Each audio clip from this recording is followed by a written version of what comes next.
I clicked start streaming instead of start recording, so oops. Wait, before. Do I have to be on Roll20? Not right now. You're probably going to want to be later. Anyways, so starting over because I clicked the wrong button. Um, you guys landed here. Cecil separated from the rest of the party while they were talking, while Asalia and her shadow companion, who is named Cockaspiel, confronted Virgil on some further investigation of the corkscrew scar that is around his forearm. Cecil, meanwhile, heads out over some rickety wooden pathways that are in the jungle floor. They seemed to have little effigy-like totems sporadically spaced on their sides. The walkways did, and each of those had a little sigil, which a knowledge roll from Catherine told us that it was primarily to keep the wood from rotting, seeing as how the climate here is exceptionally moist. Cecil climbed a tree, met a Folian, who calls herself Dirt Scritch, and then Amalia, soon after, meets up with the two of them. They're having a little conversation. Virgil learns that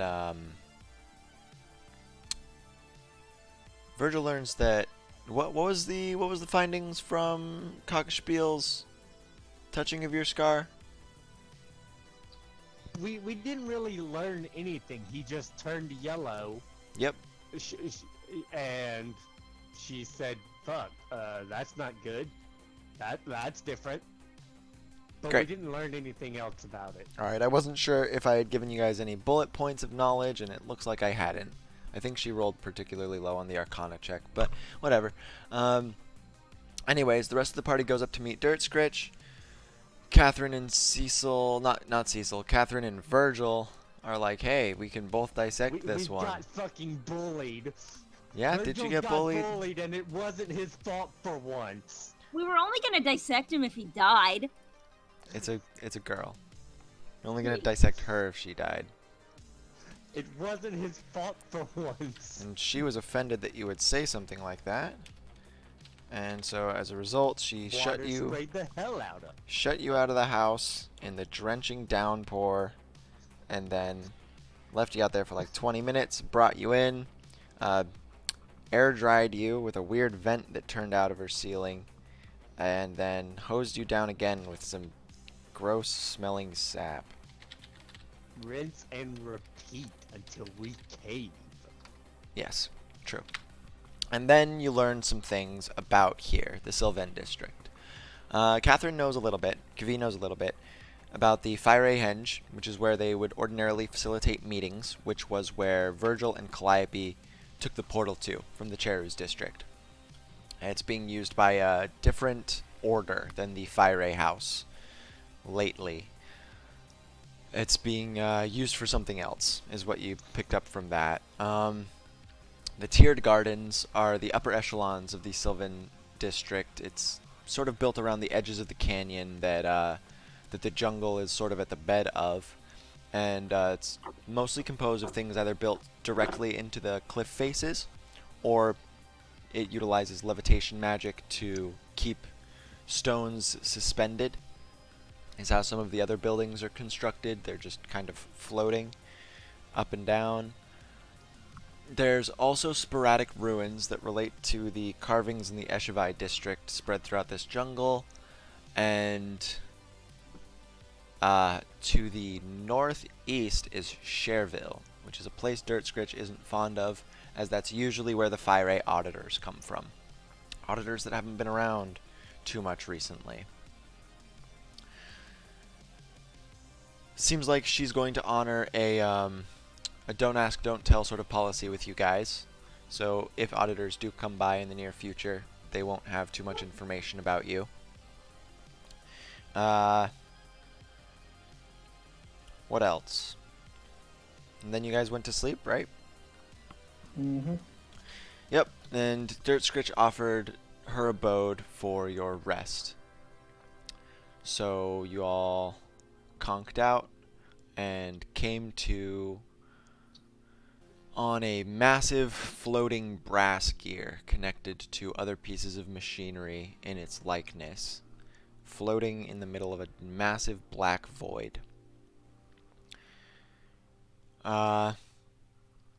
Amalia discovered that attached to this strange floating machinery that you guys were situated upon was a lever, where if she pulled it, it would reverse time for everyone except for her, as long as she kept it pulled. Fergus is trolling the bot music.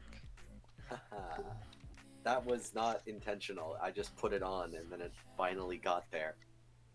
Like, I put that on before we even started. It's fine.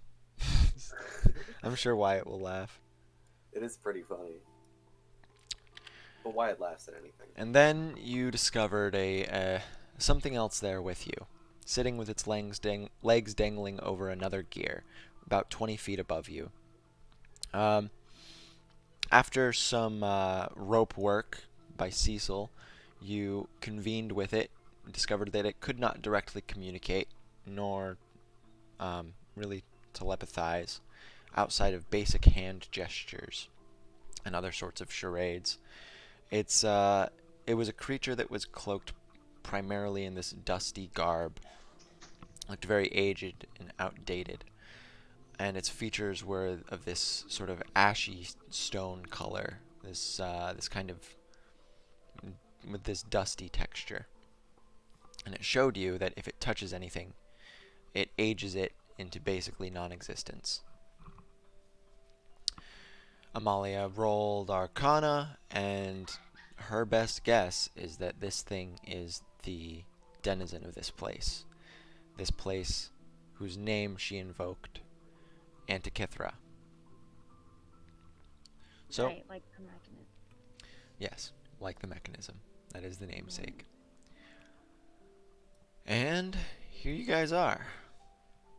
You have taken this gear all the way over to the rest of the massive machinery that finally made itself apparent in the distance after you got the horizontal elevator functioning with the timekeeper on top of it.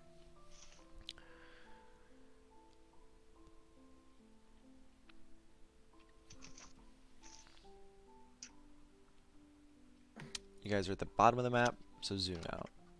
Jesus Christ, you drew each of these individual gears. I sure did. I'm gonna send you a screenshot, Yaroth.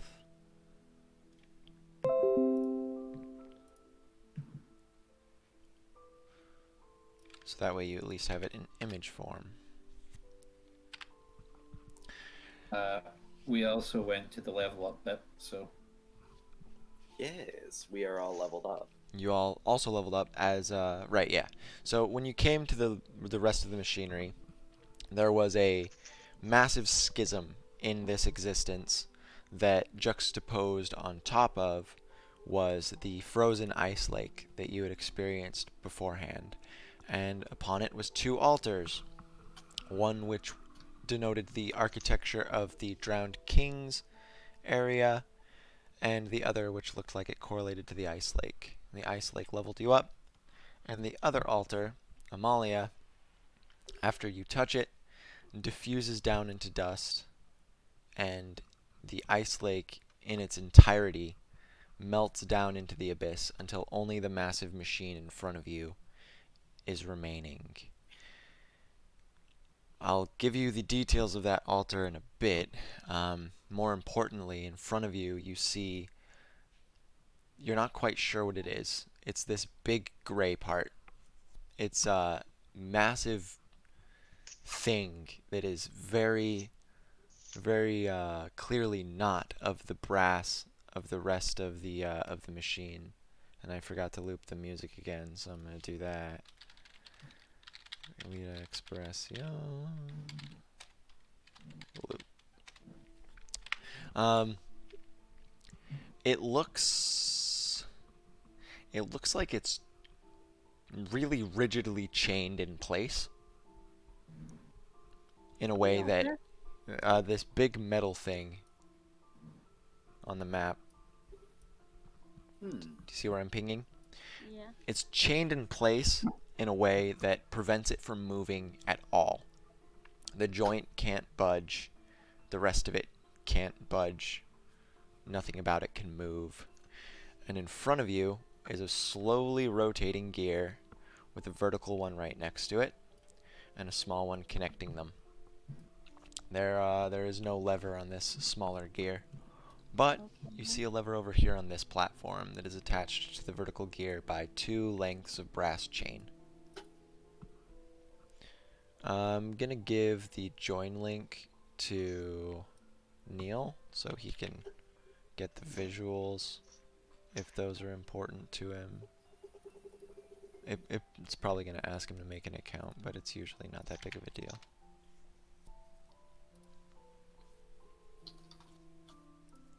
If he doesn't want to, I can also just send him the picture.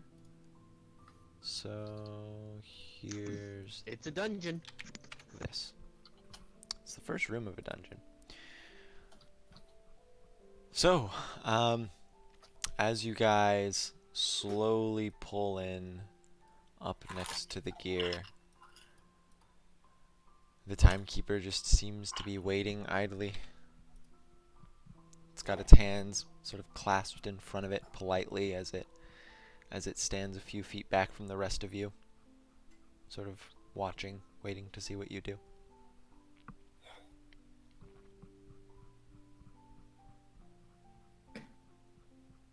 Well, clearly you don't have anywhere urgent to be. Oh, right, the altar, my bad. Clearly he doesn't have anywhere urgent to be. Alright. Here's the 100. So, this altar allows one person in the party to learn the ability Dimensional Rift.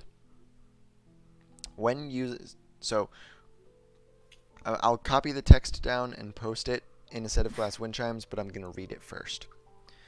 Ooh. When using this ability as an action, reduce your health to 0 and gain 5 levels of exhaustion and the lasting wound Material Incoherence.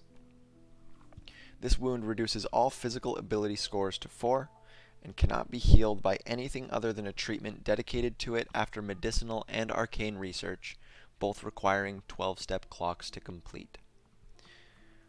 As an action, or with the help of a supplanted emissary in a ritual spanning a week's time, tear apart the thin veil separating Eden from Jericho, or any other 2 opposing planes that you encounter, for 1 minute, and replace the veil with the bridging reality that the drowned king once ruled over. An endless ocean spills through the hole between planes you've opened, causing the tidal wave spell at maximum dimensions, which is 30 feet long, 10 feet wide, and 10 feet tall, to be casted with the hole as its point of origin at the top of every combat round, or once every 6 seconds out of combat while this hole remains. When this ability is active, Invisibility, Blink, Become Ethereal, Misty Step, Dimension Door, and similar spells and abilities that are contingent on moving between dimensions still consume any expended resources but are completely ineffective. Drop Anchor.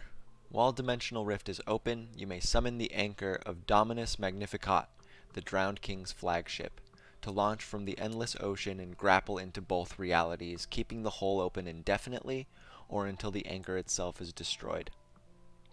The anchor's arrival deals 6d6 bludgeoning damage to everything in a 20-foot radius, increased to 20d6 against terrain and structures, knocking creatures of up to huge size prone. The anchor has 15 AC and 211 hit points. Bruh. Yeah. That's, how do I put this? That sounds like a bad guy villain ability? You got the move. It's a move, alright. I'm not sure how I feel about it. It basically kills you to use it, but it's a move.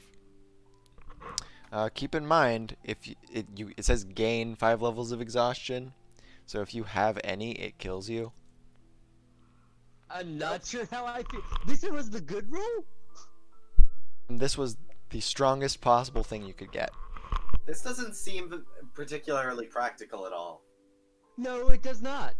This this seems like do a kickflip then die. You got the thing. Yeah. But this, I mean, Eric, I think you are trusting our creative abilities a bit too much here. well, that's not what I said. I think that this is going to be great. However, I think that it's very, very, very situational, which isn't unstrong, just interesting. This is what they were doing to the Cherus district.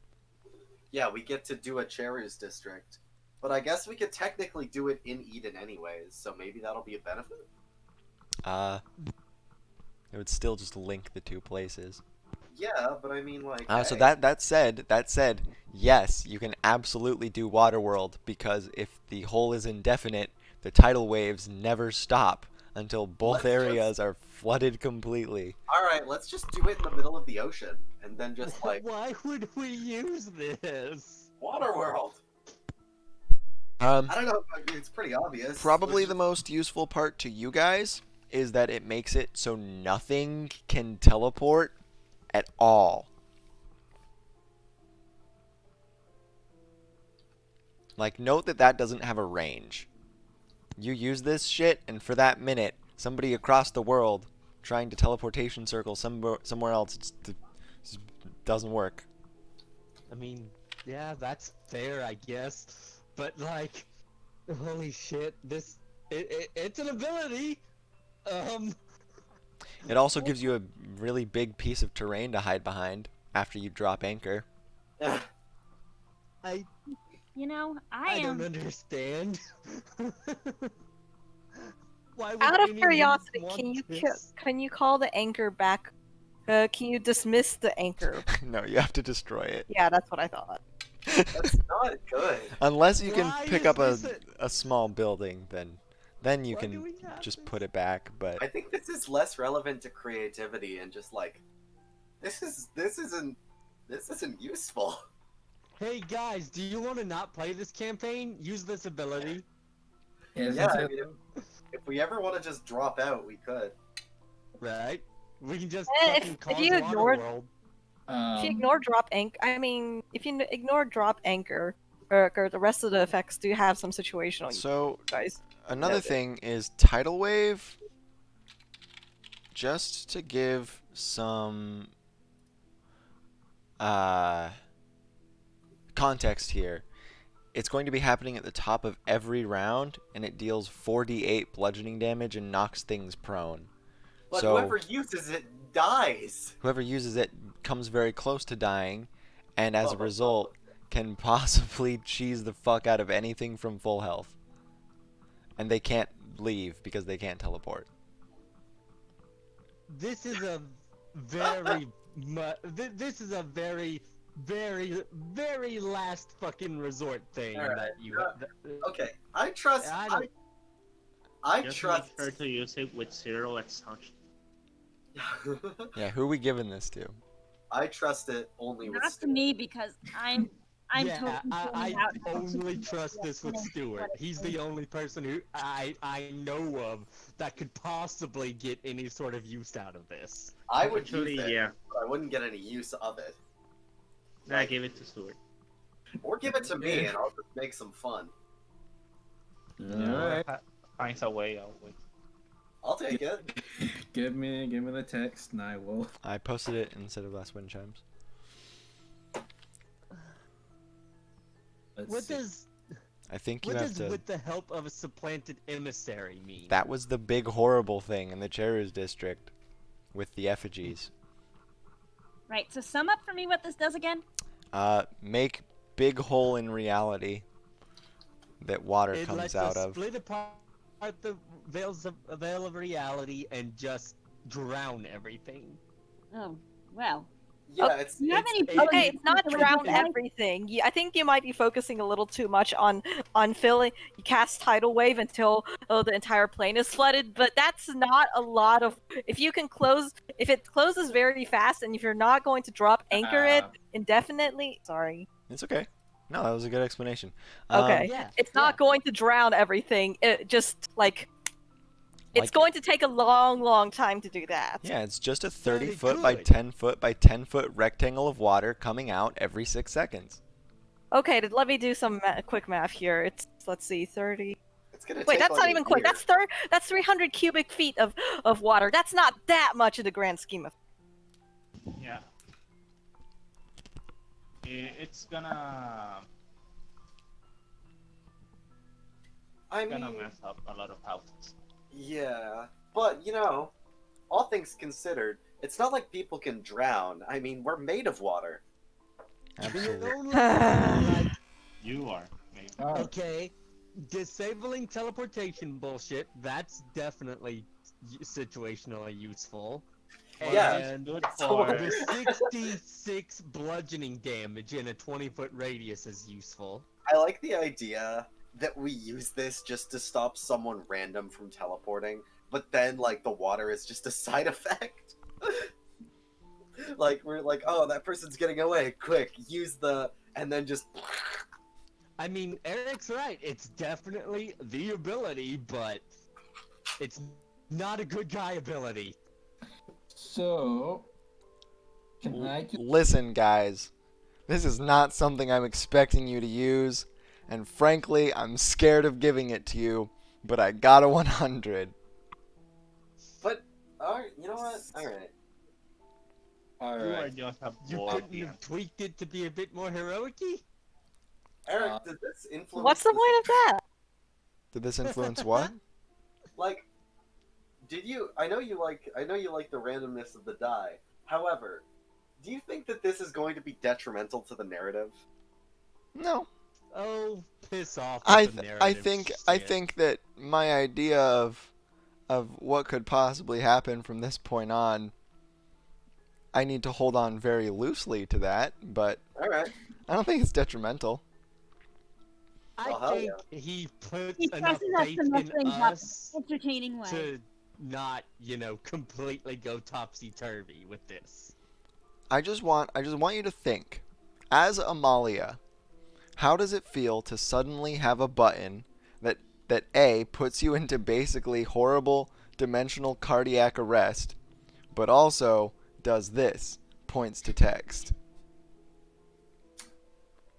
So It's a weird Uh, button to have. given that the options are as an action or with the help of a supplanted emissary in a ritual spanning a week's time, does the ritual not have the horrible drawbacks? It does not. Yeah, it just says when used as an action, it has the drawbacks. Otherwise, it just goes off. And then there's there's fucking having to heal it with a treatment dedicated to it after medicinal and arcane research, which are 12-step clocks. Oh yeah, no. If you No, no, use no. this, if you use this as an action, you're gonna be out of commission for a long No, time. no. Think, What Is the there any- fuck? Is there, no. is there any way we can discover this and work on making a treatment before it gets used? Probably not. Because Wait, the no, thing is, the condition is it pulls you apart, like, at the base of your reality, and so you're doing the research to see how to stitch someone's, like, the idea of them back together. Dear God. There are potential ways to choose this then. Great. Yeah, I know you're- one. I know one. I know trust one you. way. You're the only one I fucking trust. No, I know one spell that can help with surviving it. I just remembered. I remember another one. Hey, But that's Yeah. a question actually. Yeah, Death Ward. Yeah, Death Ward would work if you already had levels of exhaustion. It won't stop everything from happening though. You'll just you just No. won't die. Also, the effect is Well, instead there's- negated against the target. Ooh. I think the die part is gonna be the only thing negated. Ruling that now. I mean, that's better than nothing. Alright, so, let's say I use this ability in Eden tear open the rift between the two places. Yep. Send the water out, and then jump to my death in Eden. Do I revive on the other side, still in control of the spell? Technically, this spell was quote unquote under effect during the Siege of Cherus, and that was why. So, to answer your question, Calliope and Virgil died, and they did not get the magical oopsie uh-oh button. No, you didn't die actually. That they did when that Catherine got when she got maunched, and that Cecil got when he got maunched. Also, another thing to realize is mostly all of the out of bounds areas in Eden seem to have really fucky properties. Like this darkness crunches you if you get too far out.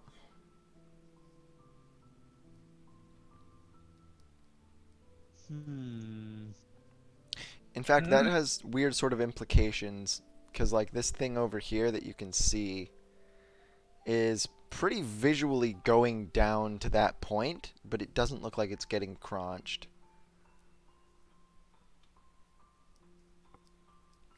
Anyways, so you guys have that now. Timekeeper's waiting. You're not fucking taking this into account with fucking boss fights and the like going forward, are you? I You have madman? I have no idea.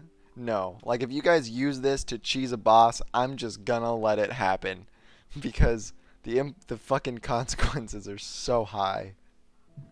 Yeah. Yeah, And plus, no if kidding. you use the anchor attack, that means that this is going to be permanent. And what you're fearing about drowning two entire planes. Well, is and until they mana. destroy the anchor. Like it only Until they has destroy 200 the anchor. HP. Can the water can the tidal wave destroy the anchor? No. Eventually? It cannot. This is... The best part is this is almost as bad as fucking up a wish. Right? Like those consequences, that's some steep ass consequences. No wonder Tenebra wanted to use a supplanted emissary. But if you can subvert those consequences somehow, Then Eric will hate you very much. But he'll be proud of us. I will there's- be proud of you. If there's anyone I trust to do that, it's Stuart. I will bear this in mind, and I will do some thinking. It really helps that I'm playing a wizard. Yeah. You could make the airship a regular ship. Just saying.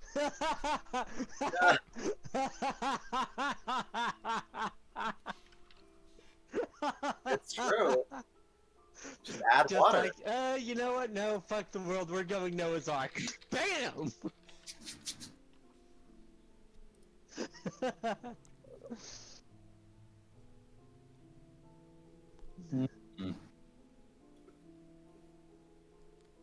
That's... It's an ability, alright.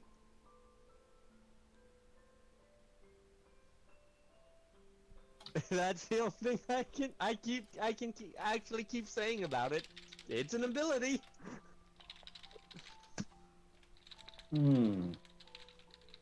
Interesting.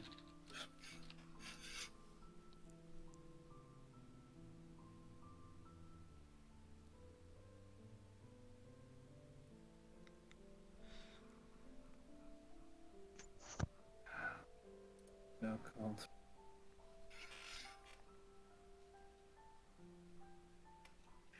Anyway, I will think about it later. We have a dungeon to get through, and I guarantee you I'm not drowning this place just to get past it.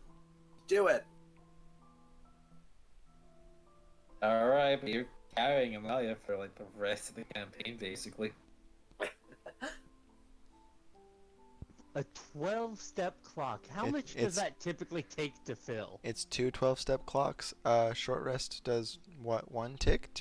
Long rests do 2 ticks. So Unless you What the succeed in the fuck? yeah, unless you succeed succeed in on the the check ability and check. it doubles you. So So Cecil would walk in. minimum 3. through where. So where we are right now is Holy on those. shit. So these gears, I see. Between the timekeeper and the party, our point of progression is forwards, right?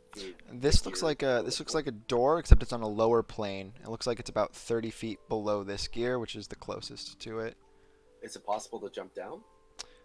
So this is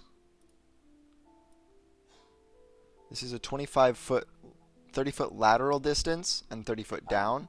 So if you got enough momentum and something to maybe push you, and you also have this here that you could try swinging from. The problem is it's rotating, so Well, I mean, all right, I see. you can try all sorts of shit.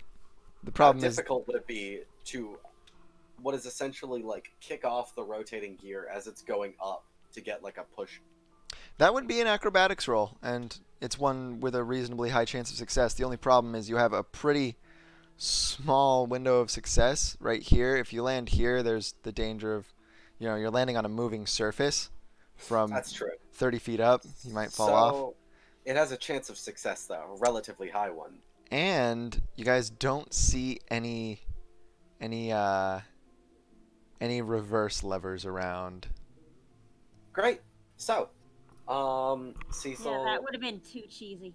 Yeah, Cecil heads out, doing what I said, aforementionedly. Acrobatics. Yep. I'm gonna re-roll that. Nope. Unless that gets it. Does that get it? I'll tell you what an 11 gets after you decide what you're taking. You could also surge it. Oh, yeah, I could surge it. So it's my 1 hit dice, with my Constitution Or wisdom. or Wisdom, same thing, doesn't matter. Yeah, I'll surge. Good thinking about the other day. I could have surged those fucking Abraxi brain surgery. All right, so Nice, 20 20. does get it. Yes. So, well, like I said, I'll describe it. It definitely gets you something. So frame this scene and describe what you're doing. All right. So while people are like talking about stuff, discussing certain godly powers that we have now acquired, Cecil just leaves. Cecil just straight up skedaddles, and As does Cecil do. and jumps off this onto one of the upturned gears, and then jumps off yet again, landing somewhere in this area, I'd assume. No, you're definitely landing here because Hang on. I put you there, right here, Oh. because it's going to be much easier to brace yourself against this door upon landing. Excellent. Awesome. That said, it's still 30 feet up. So you take the 9 damage from the exertion. You take another 8 from the height. As your ankles and knees sort of rattle from the impact as you correct for the rotation of this gear down here. And you see this network of gears. You see these vertical ones. You didn't even ask for my AC. I could have dodged that fall damage. I don't think you could have. And then Well, my thinking is, why not block the ground since it's not the fall that kills you? Anyways, Block the ground.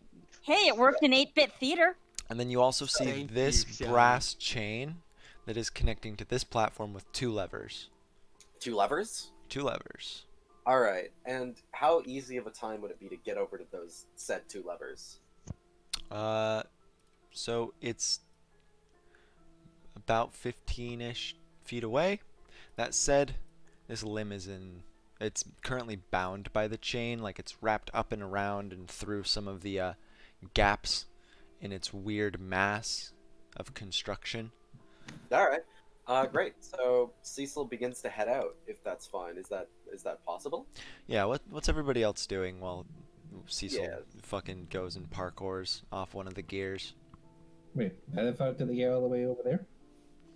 He ran across this gear, jumped off of this one, and then landed here.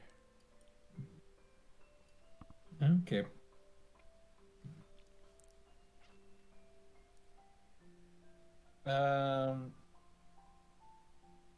Another thing you see, Cecil, down here, sorry, is dangling from like right here. There's a little. Yeah. It almost looks like a bangle fashioned into this thing. This weird mass of metal. And dangling from the bangle is Bangle from the bangle. some wind chimes. Is it a set of glass wind chimes by chance? Possibly. And by All possibly, right, I mean switch over yes. switch over to the other party members. What you guys doing?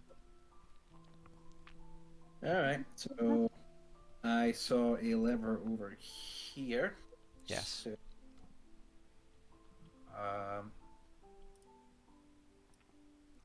It's same as about last time.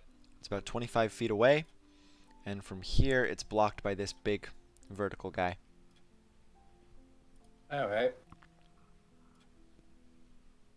However, these are on the same plane. They don't have a height difference.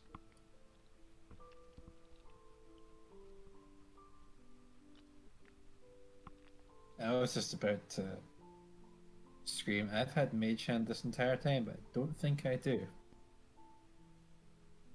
No, imagine if I did. Imagine.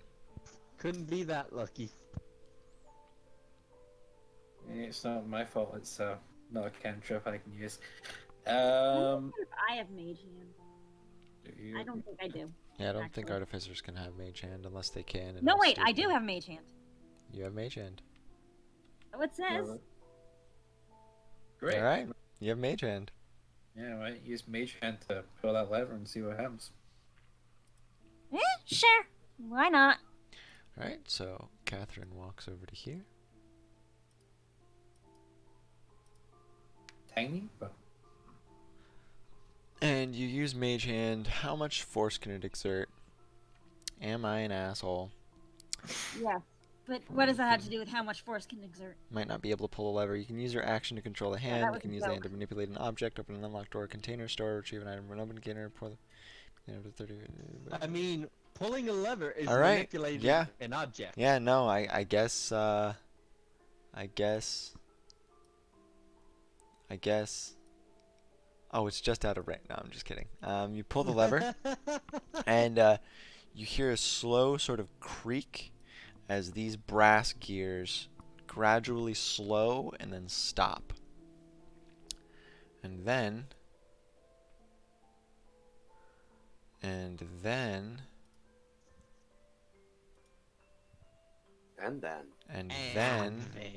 And tell and- me when you're playing Death Grips on the Rhythm Bot. And then I can't flip them horizontally, so they just start spinning the other way. And as they do, you hear a chunk over here. yeah, alright. I guess Ma's gonna go see what the chunk was. So in time with the ka-chunk, the gears paused and then kept rotating. And then after another probably 45 seconds to a minute, another pause, ka-chunk, and then they keep going. Roll investigation. What is Kachunk?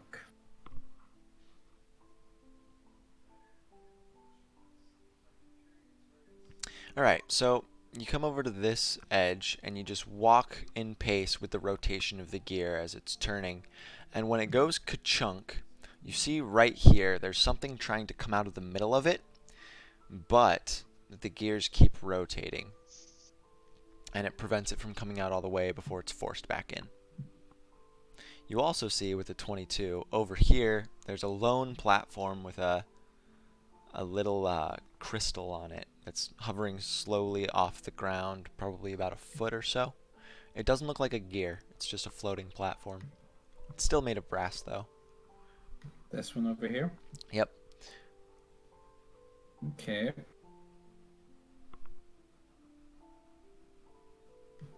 How is this in relation to Cecil and me? Like distance. Yeah. It's about, I want to say, so it's 35 feet out, and it's on the same plane as you, but it's 30 feet higher than Cecil. Yes. Hmm. So, if no one else is going to act, Does Virgil want to do anything? oh yeah, actually, yeah. Mm,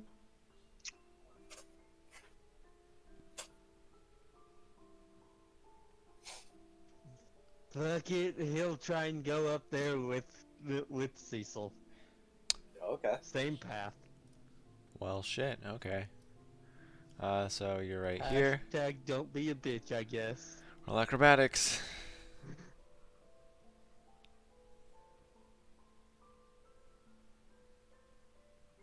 We've got a pretty good dexterity, so might not be too bad. You don't even have to jump off of the gear. You just sort of get down onto all fours, you wiggle your butt, and then you cat jump over.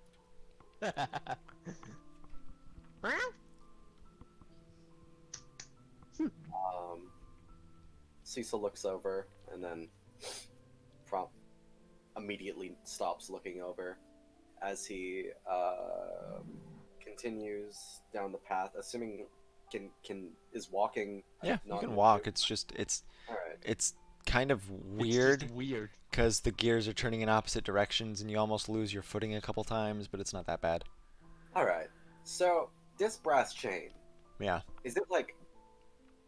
How taut is it? it's incredibly taut. It's wrapped very taut around some portions of this before connecting to this platform. So could someone theoretically like get down on all fours and climb on it? Oh yeah, you could even climb on the big thing itself. Is there a risk? You don't know. Falling. Well, I mean, like, assuming that climbing is reasonable without much of it, like. Yeah, a if this threat. is just static terrain, yeah, seems like it'd be pretty easy. All right. However, from your yes. current vantage point, you see on the other side of this, which is essentially a giant floating brass wall, on this side of it, there's a Okay. massive portal that this thing is coming out of. Okay.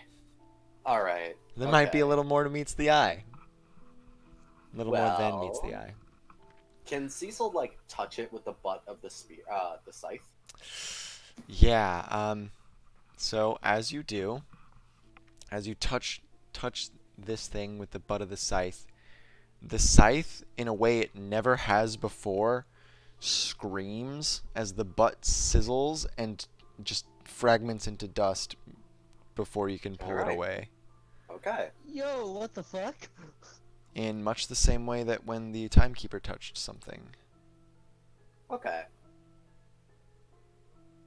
Um, But meanwhile, Cecil then quickly. Oh, my bad. oh yeah, no, you pull the scythe away before anything else can really happen to the scythe, but it hurt it. Yeah. Okay. Over Perfect. here, the timekeeper looks at you, Catherine, Yeah. expectantly. Its hands are still politely folded in front of it. The grandfather clock amulet around its neck goes tick, tick, tick, tick, tick, tick. Do you know a guy named Abraxi? It shakes its head. Do you want something from me? It nods and All right. it points in this direction. You want me to turn the lever? It shakes its head and moves over to here and points more directly, like at this wall. But you can't really see anything from where you are.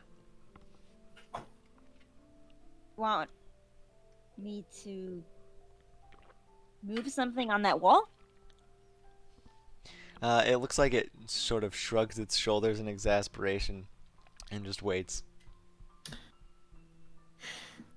So did Amalia see what happened to the scythe from her vantage point? No, your vantage point is being blocked by these massive vertical gears. Okay.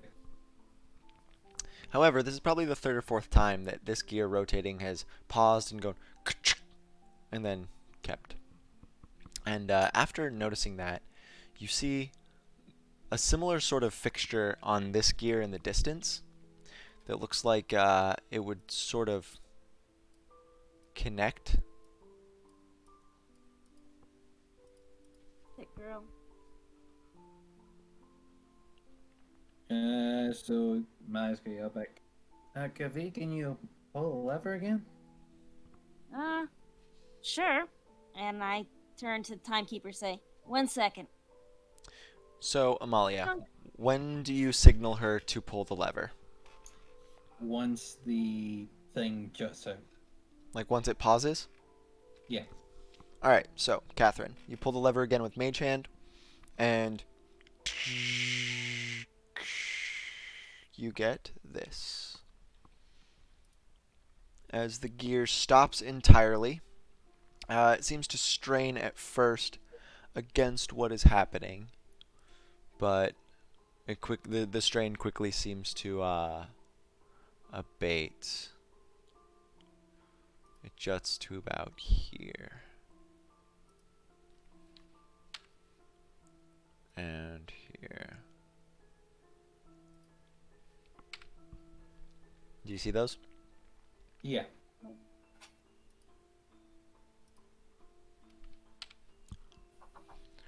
So you have a little bit of an extension, and these gears stop spinning entirely.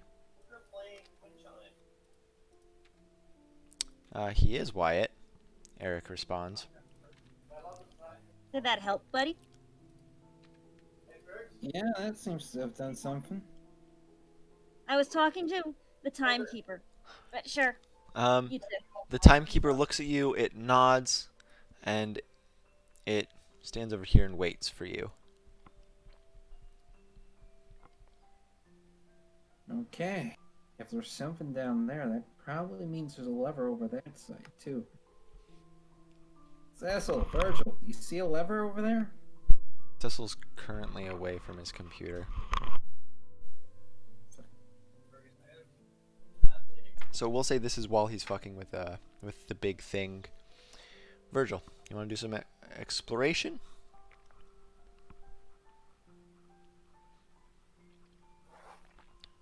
So you make your way across the gears over to where Cecil is.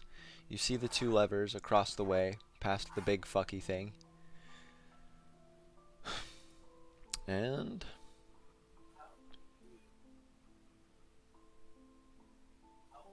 Alright, just before we do that, how far is the darkness beneath where I am right now? it stretches intangibly in every direction out to infinity. You don't know where the Crunch Zone is. That's the canonical name, the Crunch Zone. That sounds like. Sounds like crotch zone.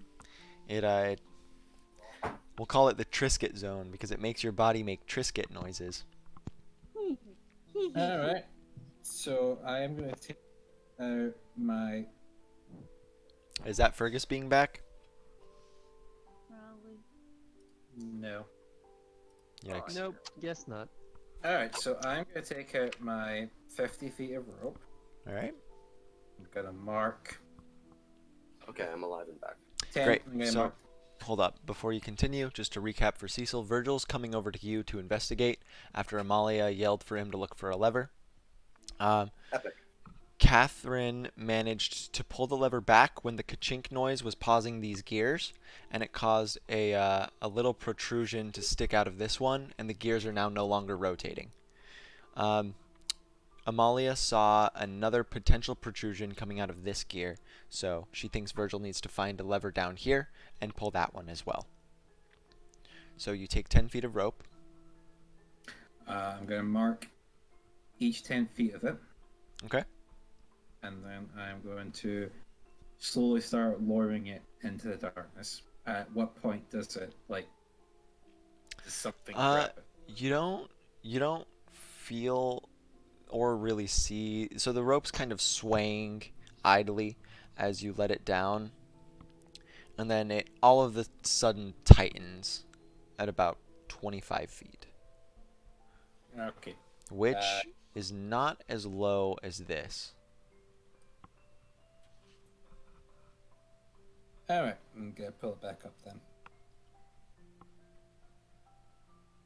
So 25 feet from this gear is the crunch zone. Okay.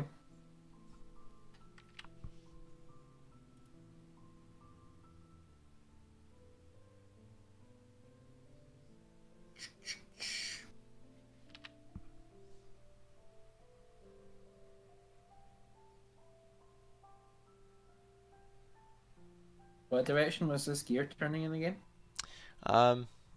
It was going originally clockwise and then counterclockwise after you pulled the lever once, and then back to the original way after you pulled it the second time, and then it stopped. So it's currently stationary. And unless you can figure out a way to stuff this back in, you don't think you can get it moving again without horribly damaging this stuff, at least.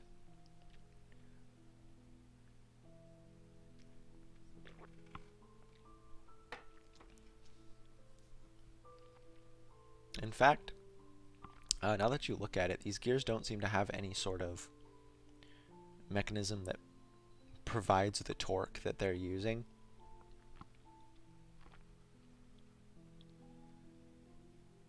That said, there is a lot of ambient brass pipes, particularly above you and in front of you, like surrounding this door.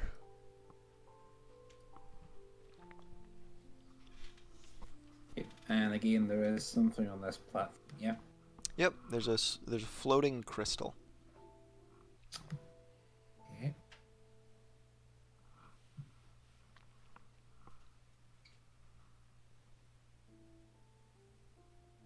How far up is said floating crystal? The crystal's about 5 feet off the surface of this platform. Could you ping the platform? Sorry, Yeah, it's on the looking at it. far left. Oh. I would recommend zooming out. Yeah, no, I can see it now. Okay. So, Okay. Cecil touches the brass, like the actual brass chain, with his gloved hand. Nothing happens. All right.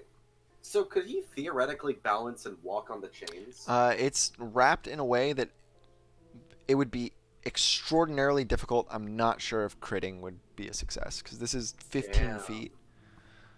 You would be All right. only making contact with the chain, and it's jutting in and out at awkward angles, and How stiff? It would be easier instead of running along the top if you were to slough grip. Yeah. That but- said, it is taut against this thing, so he has no way to get his hands around it. All right. So, Cecil is gonna take an orange out of his coat and just attempt to like whip it at one of the levers. Um, You can't be serious. Whoop. so the problem is you have to like overhand it or underhand, yeah, I like a guess. softball throw. What underhand at? Why? It's because aren't softball throws underhand? My bad. I meant more. My bad. I meant like a pitch of some kind. I don't watch sports. So you have to arch it. Like it would have to be this sort of thing to get Alright. it around the fucky bullshit and onto the platform at the far end. Okay. So In fact, I'm not actually sure if you can see this that well from your current vantage point. is it possible? No. No. Okay. Not with Huh. not with the requisite force to push the lever exactly in the correct direction. Fair. Okay. So Cecil nods to himself and silently walks back over here. Not to take too much of the spotlight, but he essentially attempts to do the exact same maneuver with the orange, however, at the crystal instead, something that is tangible and able to be hit. Yeah, no Okay, problem. you're- You can. You're 30 feet below. Yeah, he's 30 feet below it, but he can still kind of see it since it's floating It's a good- above the it's a surface of the decent- thing. It could be a good pitch. Also, is this like sleight of hand? Is this acrobatics? It would be a dex attack. It'd be a dex attack. Yeah, it's a ranged attack roll. Okay. So, what's a I'm ranged gonna attack say with a you dex love attack? oranges enough that you have proficiency with this. What? All right. Okay. So what would the roll be? 1d20, Alright, proficiency, 1d20 of course. plus dex plus proficiency. You have citrus proficiency. All All right. These people they're all idiots. Why? How dare you criticize me, the DM? Yeah, we are kind of. Trace. Does 24 get it? So you describe how you whip this orange at this crystal without All right. consulting anybody after giving up on the levers. Well, Say Cecil- something to Virgil. Hey, Virgil. What are you? Watch Put the this. orange back. Put the orange as back. he like Put the orange back. as realizing that the scientific method wouldn't work on something he couldn't see, he needs to go and test it on something that he can see, the crystal. And so he very enthusiastically, tail wagging, whips the orange. If this was a rock and that was a skull, like the skull would be broken at the crystal. Yep. So you it hits one of the faces of the crystal and causes it to spin rapidly in place as it slowly condenses down into a materia. It's much smaller now. Haha. Nothing else Okay, happens. genius. Now go get it. The orange ricochets off, and you think it disappears from sight until you hear this as orange juice just fucking shotguns out in every direction after it reaches a certain distance into the it reached the crunch zone. Well, I mean, that's more your proficiency. I mean, you can probably clear that jump, can't you? He said sarcastically. Eh.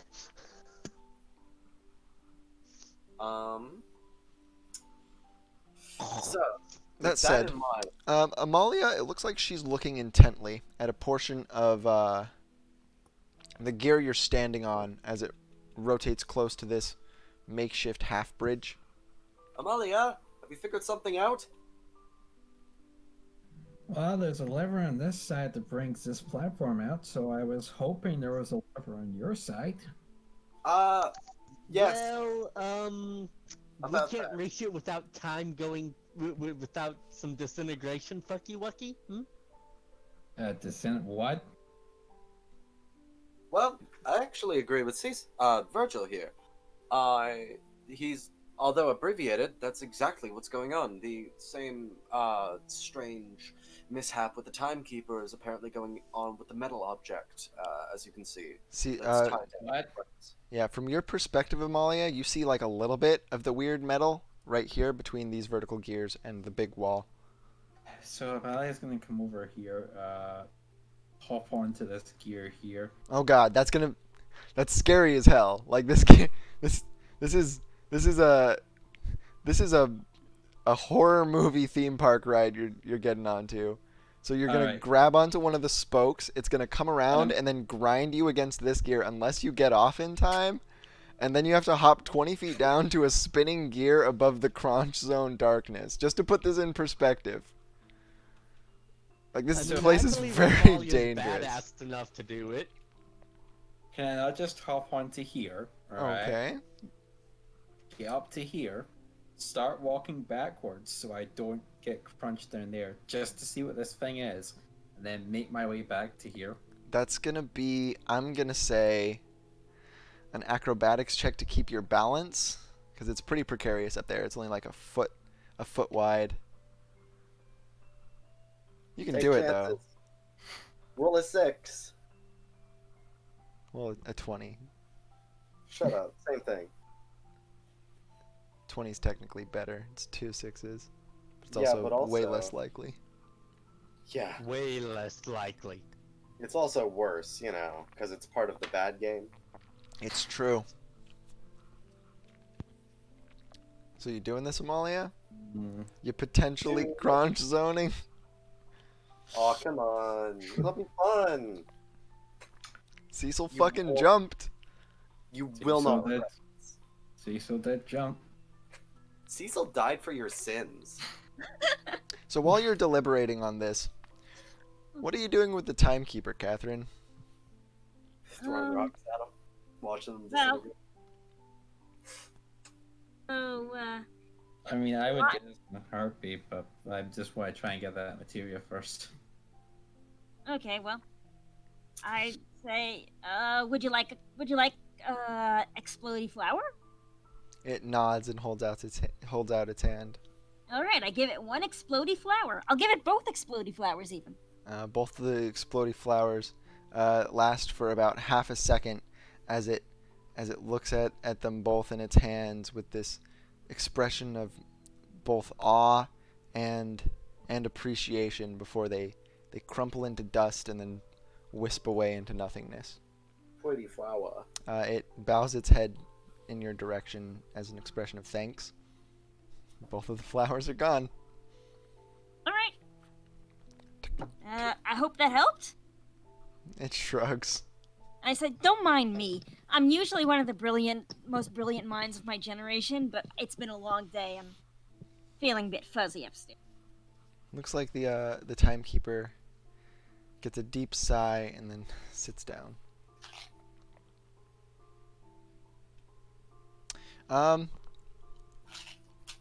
Is high good or bad, Catherine? I'm okay. High is always good. Did you see the 100? All right, sure, fine. High is always good. I was gonna take risks, but sure. All right. So you've been engaging the timekeeper in idle chit chat.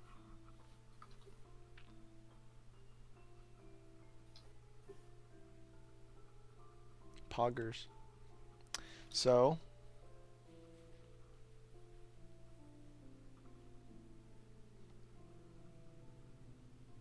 Yeah, sure. Fuck it. Let's jump up on this one. Roll acrobatics. Kavi says poggers instantly disintegrate. Me? Mr. Stark. No, Malia.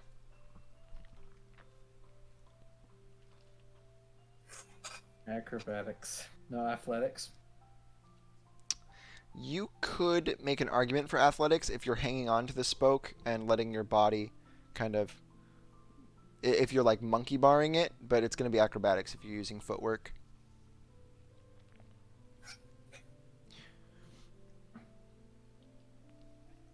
I'm not sure I even, like, what is the distance between these 2 points? Like, from here to here onto this spoke? Oh, it's like 1 foot. The problem here is balance. Yes. I feel like that if I jumped on there and then flattened myself down and only got up once I got to here, I think I'd be fine. Yeah, and then you have to move at the same pace in the opposite direction that the gear is spinning, which is pretty fast. Ow! Ow! And if ow, you go ow, too ow, slow, ow, dangerous things start to happen. Are you okay? Ow. Yeah. Did cat happen? Yeah. Yeah. Turns out I haven't clipped her back claws enough. Yeah, I just wear jeans when Evie wants to sit in my lap. And even then it doesn't help all the way. She gets really mad at me if I clip her claws, so I don't. So,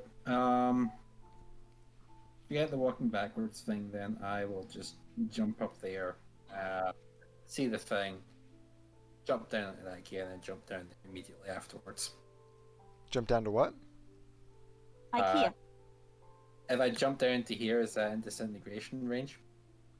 Probably. No, it's definitely not in disintegration range. You have to make physical contact to disintegrate, but you will end up down here afterwards, and getting back up here is going to be much more monumentally difficult. But yeah, that would be a lot less risky, because you would kind of just have to time the jump down to here. As long as Catherine's up here, we have options. Okay, so yeah, you can just do that. That doesn't facilitate a roll. Actually, how about instead of doing that, Catherine's one who just left. Catherine? Yeah? What about me? Somebody know. left. Did somebody leave? I didn't hear a It leave. wasn't me this Oh, time. Pata did. Pata's gone. Okay. So, instead of doing that, I'm gonna call Catherine over. Kavi, can you come over here for a second? Sure. Why not?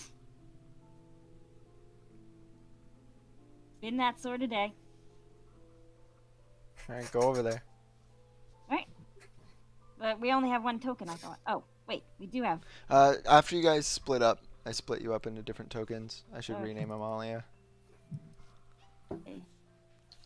Yeah? Carrying the part on your shoulders. Cecil's doing good. Oh, it's new. Regain new. Okay, so Amalia, now you're here, is going to say, um, so I need you to do a couple things. First, I need you to hold this. I'm just going to pass Catherine a length of rope. I'm going to need you It's to going where I think it's going. jump on that gear there, get onto that gear there, and then get down there. And then join those two over there. Actually, since they're there, we can just skip the middleman and throw them a rope. And I then could use Mage Hand to pass the rope over to them and ask them to tie it to something. the mage hand would reach diagonally. Yep. All right. Yes. All right. So Yeah, who grabs the other length of the rope? Ah. For I- it. I mean, assuming no one else wants to. Don't worry I about think we're pretty weak boys, so the strength check. Just Yeah, This, just hold this on is to it. it's gonna be a pretty hard strength check if you're trying to keep it taut while she comes down. Yeah. no, trust me. Oh, I was going to swing, but Just, whatever. just That makes get- more sense. No, don't swing. Just get the end of the rope to them. Yeah, I think Cecil like gestures over to Virgil to hold on with him as he grabs onto it. I hope you're having fun in Terraria, Fergus, How do you know I'm playing Terraria? because we're Steam friends. Ah, shit. But yeah, well, whatever. I'm still competent. No, I wasn't being disparaging. I hope you're having fun. I hear the update's good. Oh, it's really good. Anyways, but yeah, so, does that work? Do I have to do a strength check just to grab it, or like... No, you're holding the rope. I want to see what Stuart's fucking plan is. Yeah, well, me too. Alright, so Amalia's going to slap her hand on the floor, and she is going to use Frostbite to freeze it in place. She uses Okay. frostbite to freeze it. Frostbite to freeze her end to her platform, and then, because it has the range to do so, she'll just freeze their end onto the platform as well. Thus, the rope is taut without anyone having to hold on to it. All right, you are relying on the integrity of some rope frozen to brass. Brass, which is not known for its cold. Yeah. Is it fused? Danger Plant, can you help me? You know, just tie me in case this whole contraption falls down. Make sure I stay holding on to the rope. So Thanks. since Danger Plant has sentience now, do you want to name it? Yeah, That's a Danger great- Plant. Yeah, honestly. Yeah. And how did? No, two. Let me look up Danger Plant. Does it have a voice? I'm pretty sure it doesn't have a voice. Make it like sound like Oscar the Grouch. No, I don't think it has a voice. 10 intelligence, gains a personality. Okay, what personality do you want it to have? Describe it using a few adjectives. Yeah, but you have so much fun with the personalities. I figured. Okay, like I'll make one if you want me to. Yeah, you have so much fun doing it. So describe what you say to it again. Okay. Hey, Danger Plant. Hold on to the rope and hold on to me. And if this contraption starts to go sideways, try to keep me It does a attached Tyler. to the rope. It sort of forms its upper body into or its upper plant matter into like a facsimile of a human torso and does a Tyler 1 flex, and then it coils its vines around the rope, and it coils its lower body around the platform, and it's just kind of a tree that the rope is now entwined with. So this side is very anchored. And that side is anchored with some cold.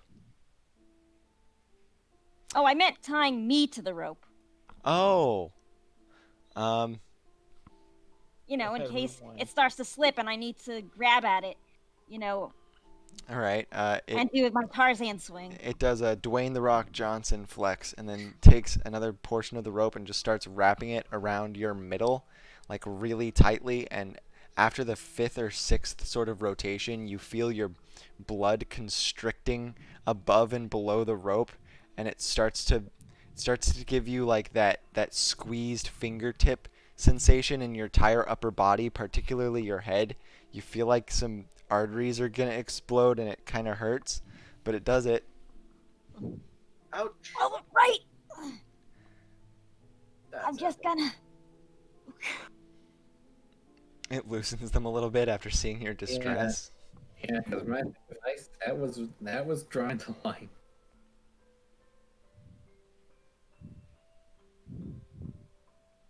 All right. So what do I have to roll to? I don't know. You have rope wrapped around you and wrapped around the platform underneath you. Are you jumping down like the crunch Well, no, zone? wait. I thought it was no. One end was here, right? Yes. And one end is here. And then the middle is wrapped around you.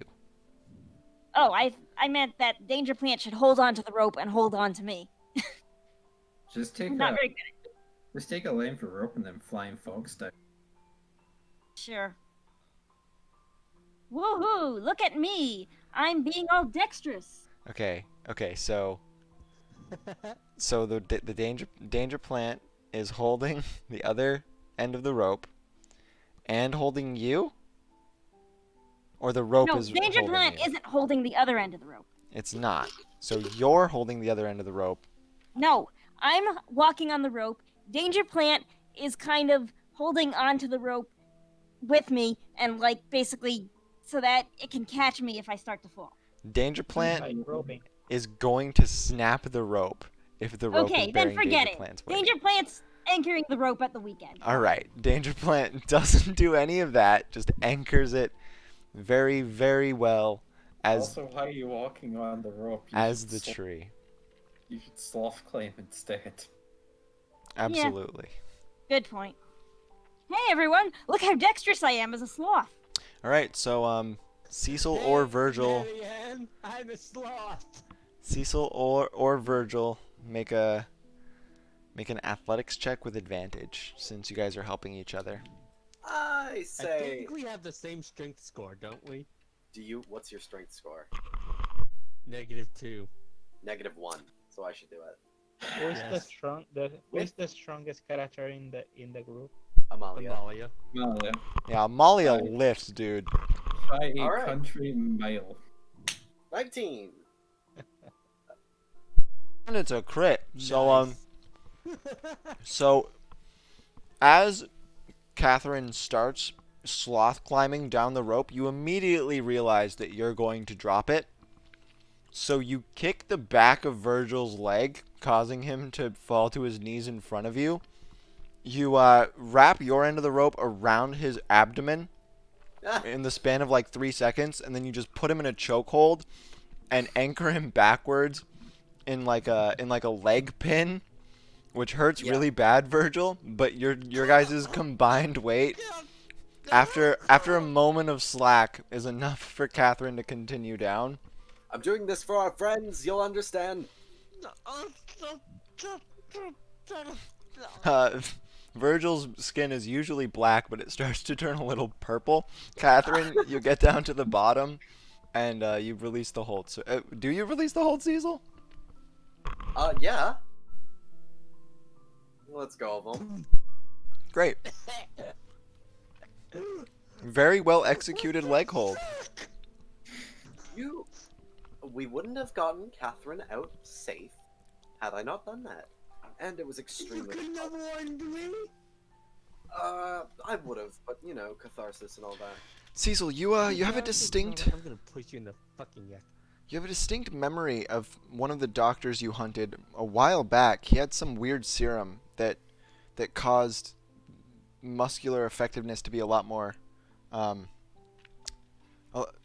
lot it made people stronger. Are you okay? Was his name Dr. Jekyll? No. Yeah, sure. Okay. The original potion doesn't do that, but yeah, sure. Fuck. So yeah, Amalia. Well, it looks Does all this have? afterwards. Will Virgil die in the time it takes Amalia to get down there? If they try that again. Yeah, you can do that again. uh, You want to do that again? uh, You guys don't care about the materia? I'm not. I'm trying to say that I could get him. Like, do we really need? their Do we range need- of Mage Hand is. If you jumped, it's not out of range in Mage Hand. So if you wanted to sacrifice Catherine, she could jump, grab it with Mage Hand, pitch it to you guys off of a single roll, and then get crunched. Well, Yeah. You know what we could do? He's Wait, not wait, going to be in on that plan. wait, hear me out. What? Yeah. Oh, sorry. What if we? What if? What's the summon range on Danger Plant? Let's check. Also, we could throw Catherine at it and then pull her back with the rope. And by The we could, so I the think so it's 35 feet away, and the crunch zone is 25 feet under this gear. So if she jumped and you caught her and missed, then she would fall into the crunch zone and die at the end of the rope. Good. You know what? We got this. Okay. What's Insidious the summon Flora, range on Danger Plant? Can you um, summon it 35 feet away? Unoccupied but space if it within falls into 5 the feet of crunch you. zone, doesn't it unsummon or no? 5 feet. Damn. You can only summon it within 5 feet. And yeah, if a danger plant goes in the crunch zone, it dies, and you have to resummon it. And Right, it won't be appreciative. Like, it'll remember you doing that. There's It will drawbacks be to the like Yoshi. sentience. It will be like Yoshi. We could throw Albus. He's Oh, light. sure. He's only like 90 pounds, right? does Albus have anything that could help in this situation? A rope? We could just tie a rope around him and throw him and then pull him back. What do you need? I kind of lost track. I'll send you another picture. Or rather, I'll just reference the one I already sent you. So you see that green square on the platform to the far top left?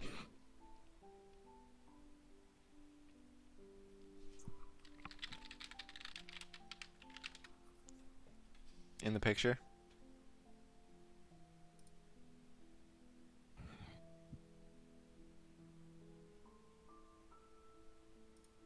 Green platform? The green square in the lone platform to the top left. Oh, okay, I see. They're trying to get to that because the crystal, that's the green square, turned into a materia.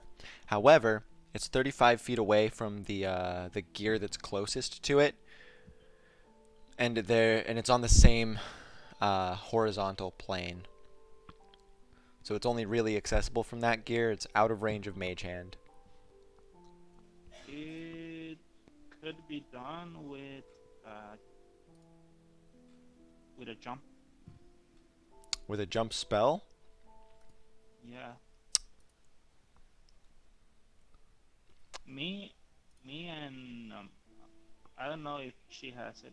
We could prepare it. Do either of you guys have the I jump mean- spell prepared? Catherine or I don't think I have the jump spell. Firebolt, Mage Hand, Contango, Fog Cloud. It's not a artificial spell, so oh. Yeah. Oof. I forgot I told you to name it Gamer Vision, Catherine.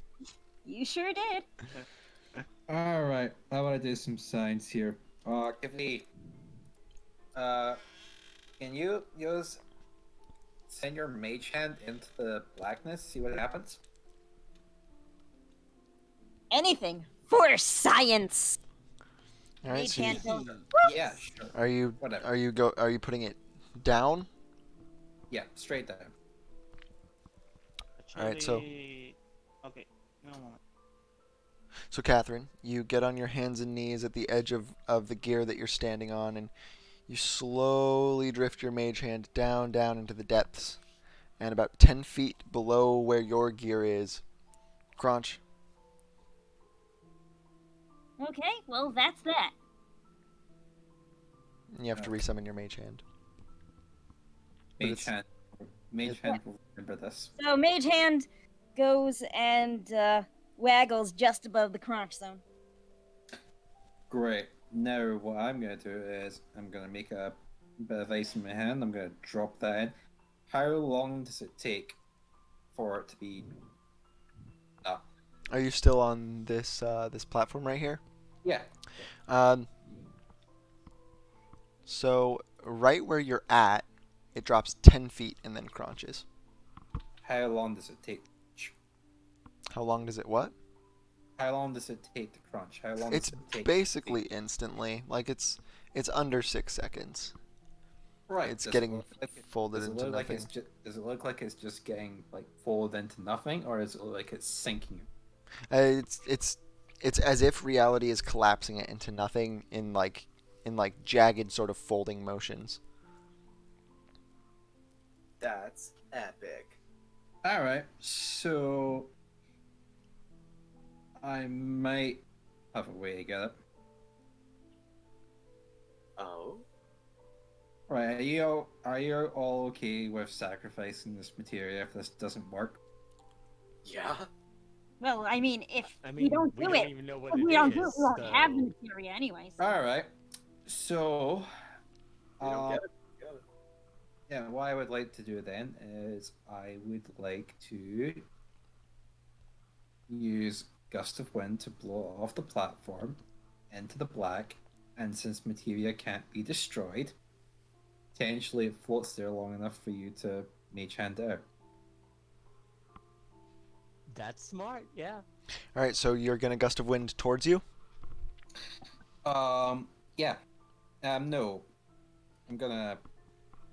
It'll probably be easier if I go down there and then gust of wind it. It's not on the same plane as down there. Yeah, I just want to angle it towards the rest of them so they can get Okay. it more. So you climb down the rope. Yeah. Yoink. And you cast gust of wind. Is high good or bad? High is always good. Hey, it wasn't good last time. No, it was. High From- is From a always certain point of view. Yeah, fuck it. High's good. Yeah. Knew it. All right.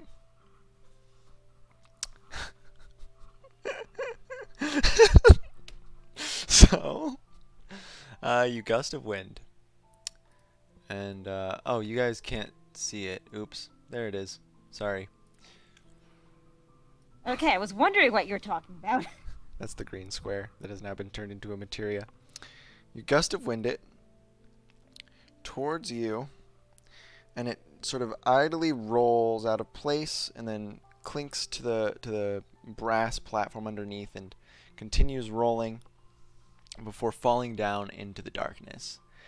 And then it hits the crunch zone, and you hear this horrible grinding screech until it compresses around it in a way that just launches it in this direction at an incredibly high speed, and it impacts with this vertical gear and ricochets over there, Decapitates the timekeeper. and it's just actually wait, no, it flies in that direction. Fuck, wait, it hits the crunch zone over here. The same thing happens, and it Did we just flies create in a bullet? this direction. I'm gonna roll another 1d100, and this one is gonna decide whether it hits you before it hits the timekeeper or the big metal thing. Oh, high is always good. Okay. What does good mean? Oh, fun. Fergus, stop saying that. Amalia, roll an I athletics clearly said check. high is bad. High My always. mic was off. You know how it goes. High Amalia, is fun. roll an athletics check. High is always fun.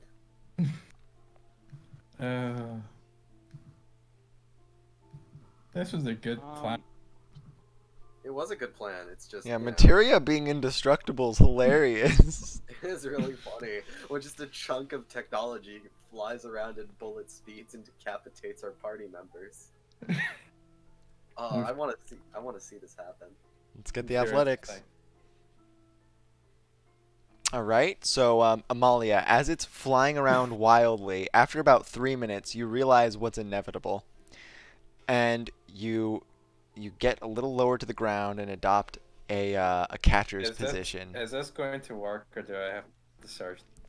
Well, you have a 14. What do you want to do with that? I feel like I should make sure and surge it. I mean, this is just hit point damage. That can get healed up. So yeah, let's search this bitch. Okay.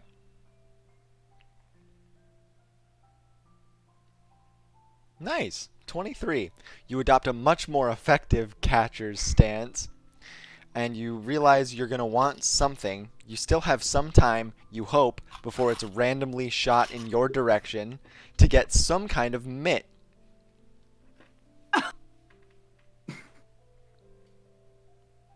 Virgil, can I borrow you a second? What's going on? Oh! No, I'm not gonna use Virgil to block it. Do it. I do have knuckle dusters. Knuckle dusters are they will constitute for a catcher's mitt, but they will not constitute an effective one. Yeah, but Dude. the important thing is, A will they what, mate? constitute fun?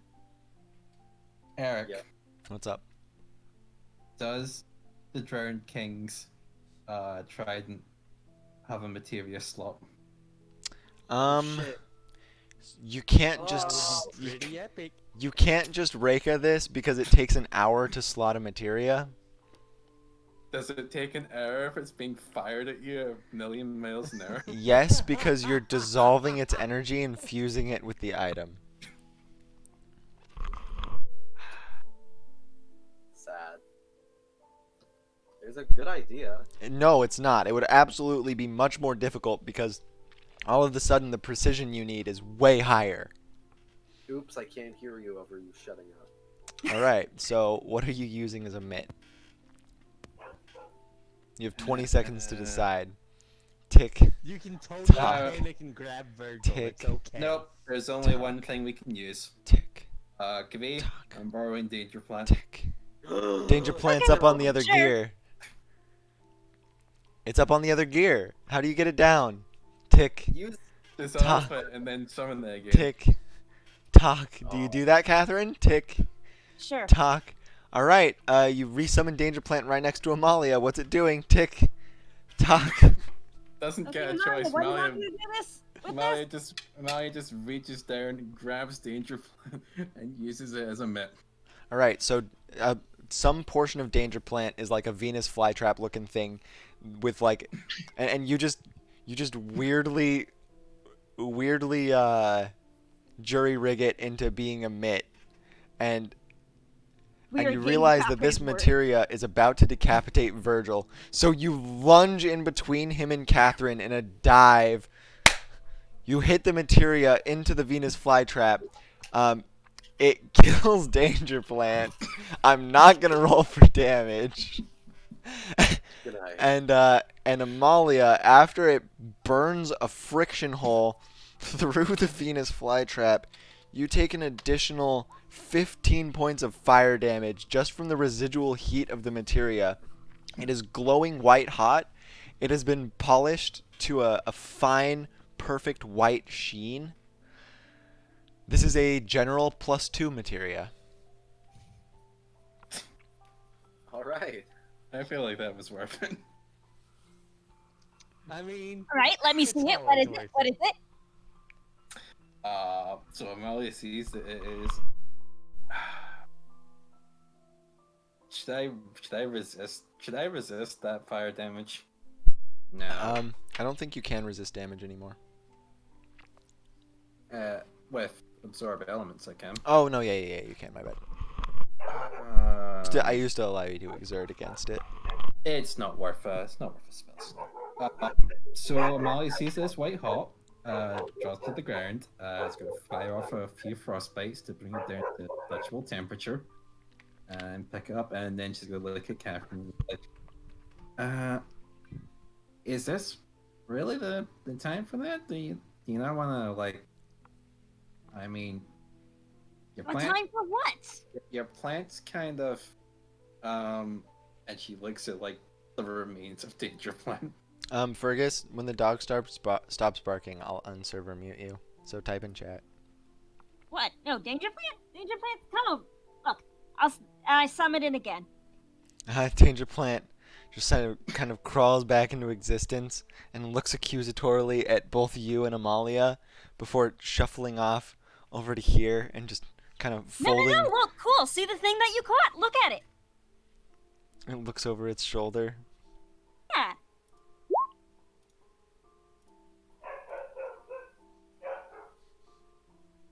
Hey, you want me to get you something like that for your next upgrade?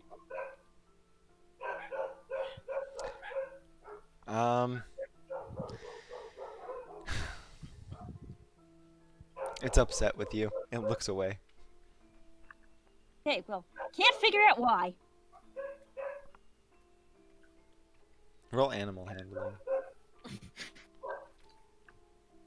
Should rename this plant.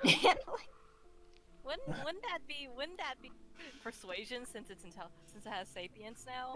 Actually, yeah, that's It true. would basically be like a giant puppy, honestly. Within 10? Do you want it to be a giant puppy? Because I'll make it a Yes. giant puppy. Great. Yes. Okay, it just kind of like sullenly crawls back over to you and gives a... It doesn't exhale, but it mimics the motion. Yeah, good plant, good plant. Alright, so what's our next move? So now that all of that's over with, Amalia is going to finally look at this big black thing that's there. Roll Arcana.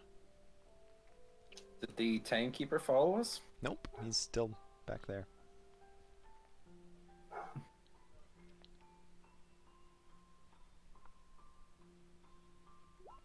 You were wrong. The timekeeper seems very intimately tied to the denizen of this place, but there is no mistaking that thing. That thing is a part of it. Not the timekeeper. It's a part of the denizen. So Amalia was actually going to wonder if the timekeeper was like part of it, like that's just like how the drowned king had the black spirit thing that came out of it later. Yep. So Amalia's like, is that the same thing that's going on here as the timekeeper? Not quite. That black spirit thing was a supplanted emissary. This thing, once again, the timekeeper is very intimately related to it. Is that different from the ghost with the things? No. The ghost is the supplanted emissary. Yes, you're unmuted now.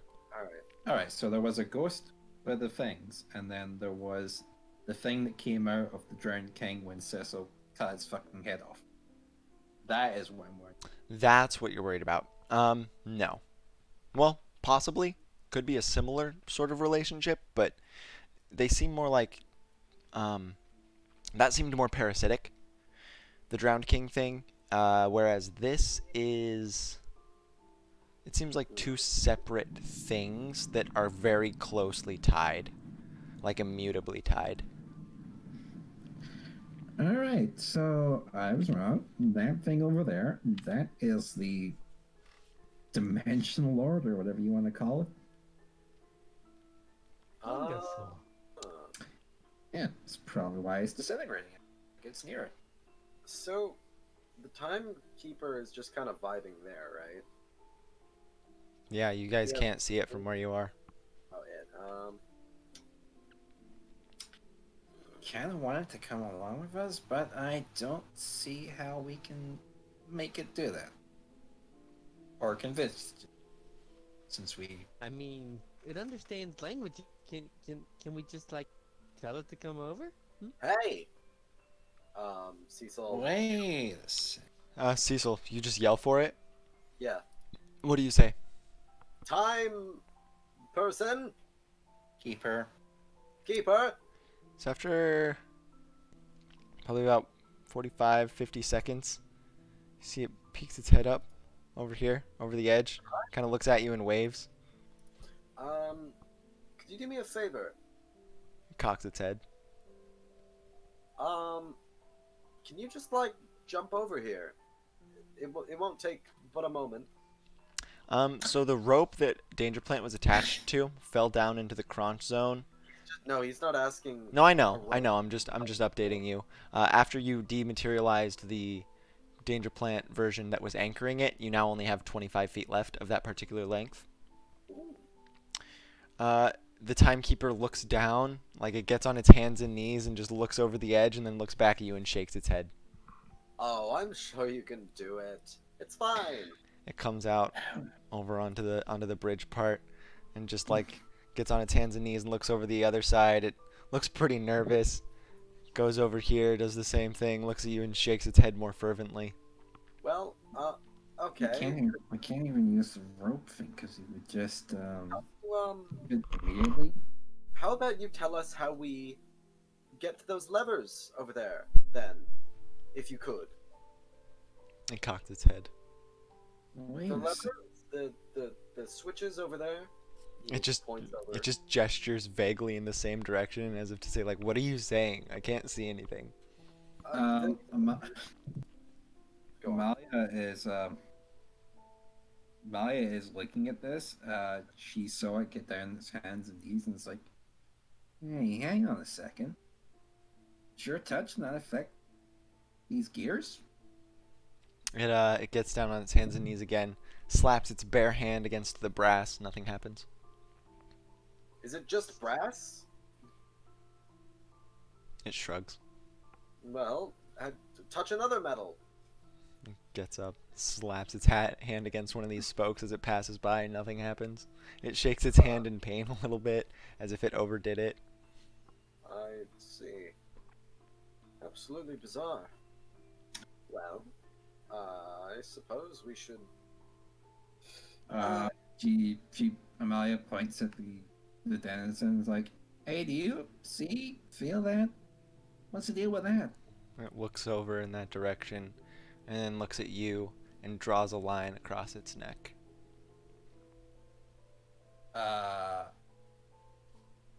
Yeah, I'll work on that, but It shakes its head and gesture, like points to itself with its thumb. I'm gonna roll insight. Is it trying to insinuate that it's? It would kill you? Roll insight. Why am I saying that? I have. Oh, I don't have a. Wow, I actually have a score in insight. Hell yeah. Hell no.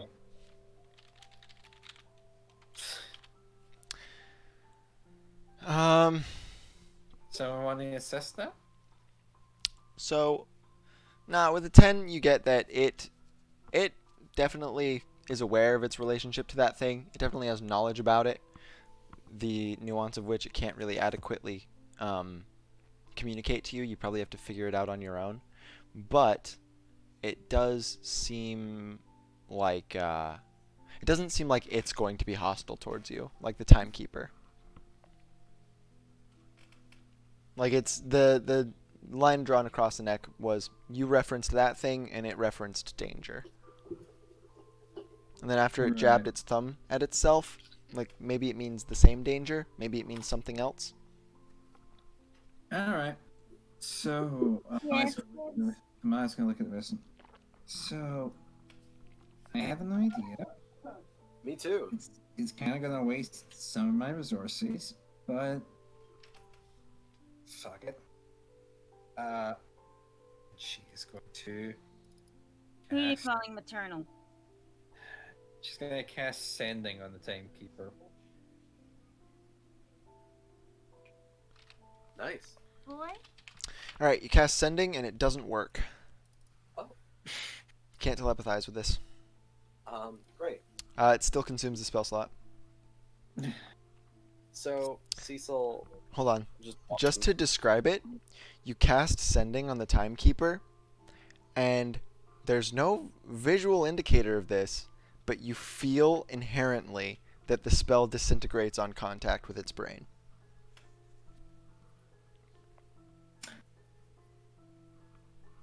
Huh. Okay then. I will not try that again. I'm gonna go try something. Cecil. Yeah, you feel free to do that. So he walks over here and back over to the bangle next to the wind chimes, the set of glass wind chimes, if you will. And takes out another orange, and it worked the last time. So he would attempt to whip the orange at the bangle holding the wind chimes. Great. Are you aiming for the bangle or the wind chimes? Probably the bangle, because if it just hit the wind chimes, they just brush off. All right. Hits the. Well, it would jingle. Actually, though. no. Wait. Hold up. No. He's aiming at the wind chimes so they make a jingle. Yeah.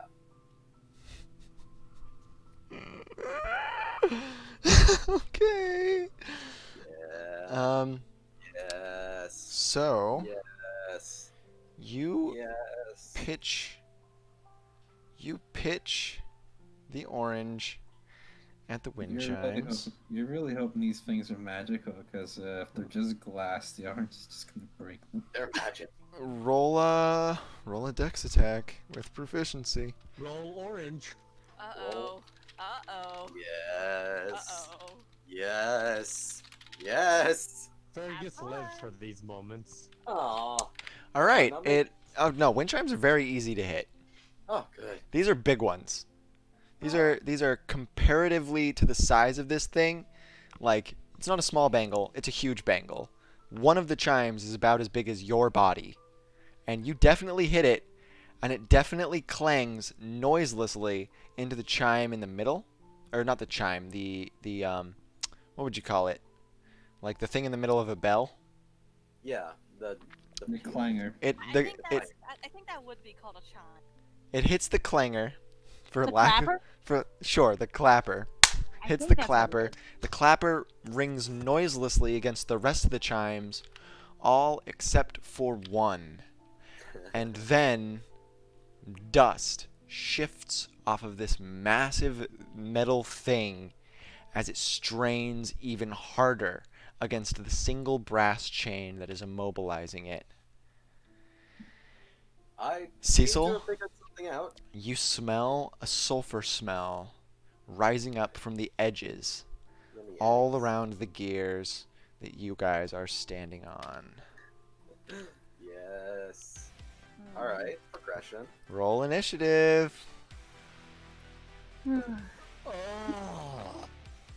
What are you so sad about? This is exactly what we want. Whatever. Whatever. It's You fine. guys are getting good initiatives.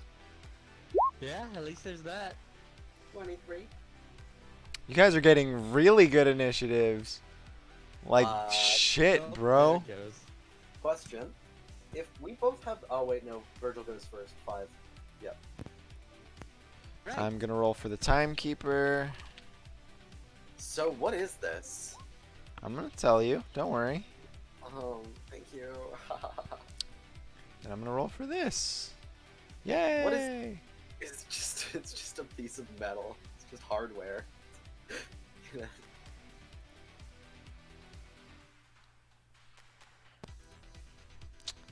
Wait a second. Hold on. Has 0. Amalia has 11. Cecil has 23. Virgil has 24. Catherine has 22. Amalia has 11. I mistakenly added another Amalia turn. Timekeeper has Hey, why not give her 2 13. turns? Give her 5. Yeah, I'm not gonna do that. She'll beat everything constantly. She already Yeah, does. Fine.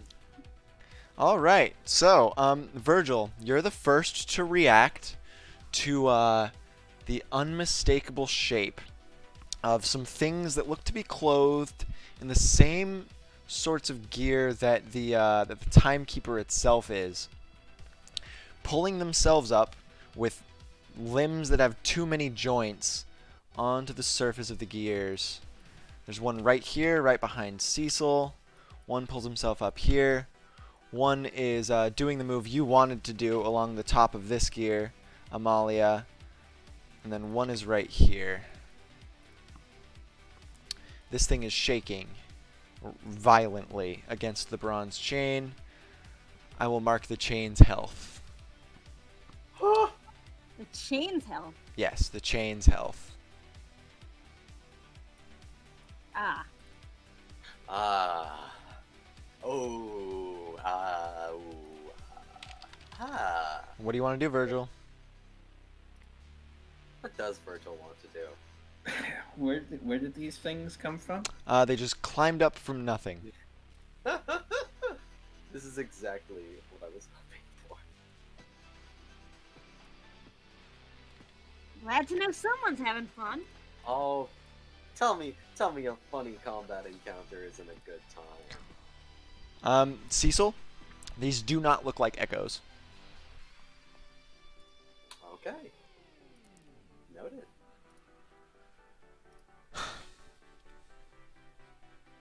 Wait. Virgil goes first, right? Yes. Okay.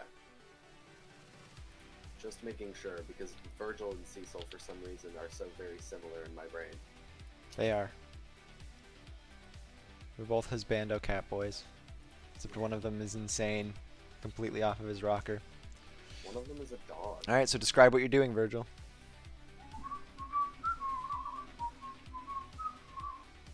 What's Virgil up to? Do not bite me, the bubba.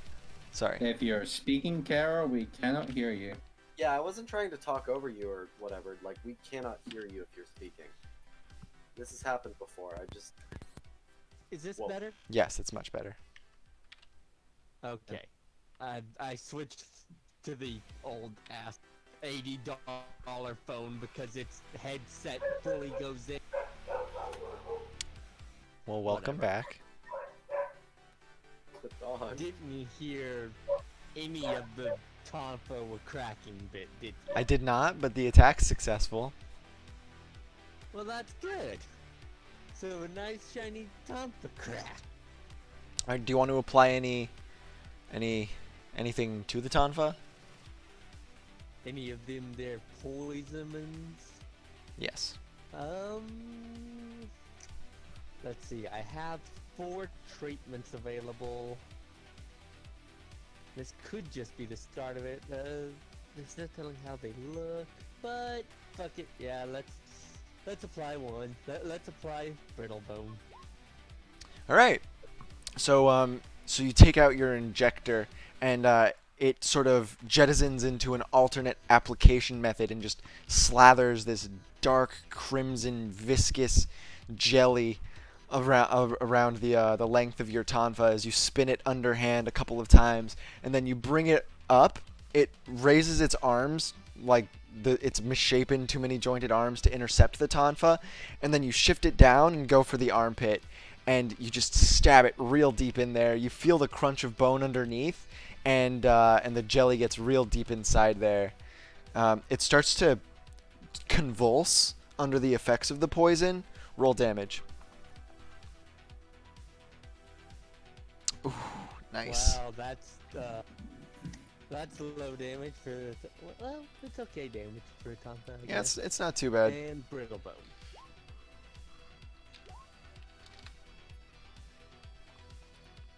Let me bring up their healths.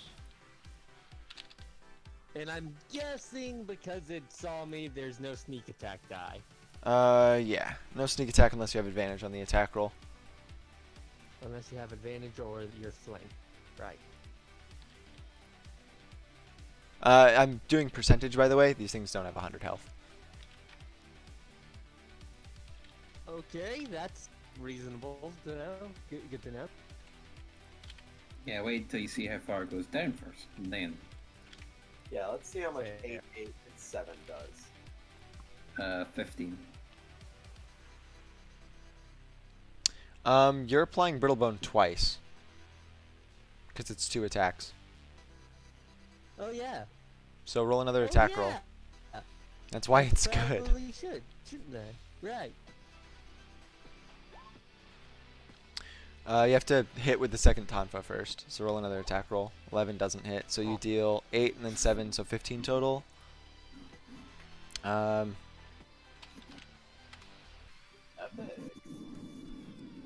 Not too bad. Alright. You can deal pretty good damage. Your turn, Cecil. Okay, so I how do the one behind you. Hmm? I'm thinking about how do I get sneak attack on this one? I have a question. So none of these are surprised. Just FYI. I know. But if I were to jump down whilst grabbing the gear and then hoist myself up while it's turning to appear in a separate location, would that do it? You can get your sneak attack bonus just ambiently by attacking something that an ally is within 5 feet of. So you would automatically get it on this. You also have your pack feature, where if you're attacking something that an ally is threatening, you have advantage on the, or you get to spend effort on it for free. But I can't reach over there without getting an attack of Yeah, you opportunity. can. You're not leaving its range if you're right here. Oh, I see. It's only if you And- leave the range that it can attack of Okay. opportunity you. And you can do it in a cooler way by swinging underhand along the peg of the gear, like you said. Yeah, that's what I was saying. That's what I was thinking about. So Cecil, using his movement, would just salute and hop off to everyone's terror before immediately popping back up right here.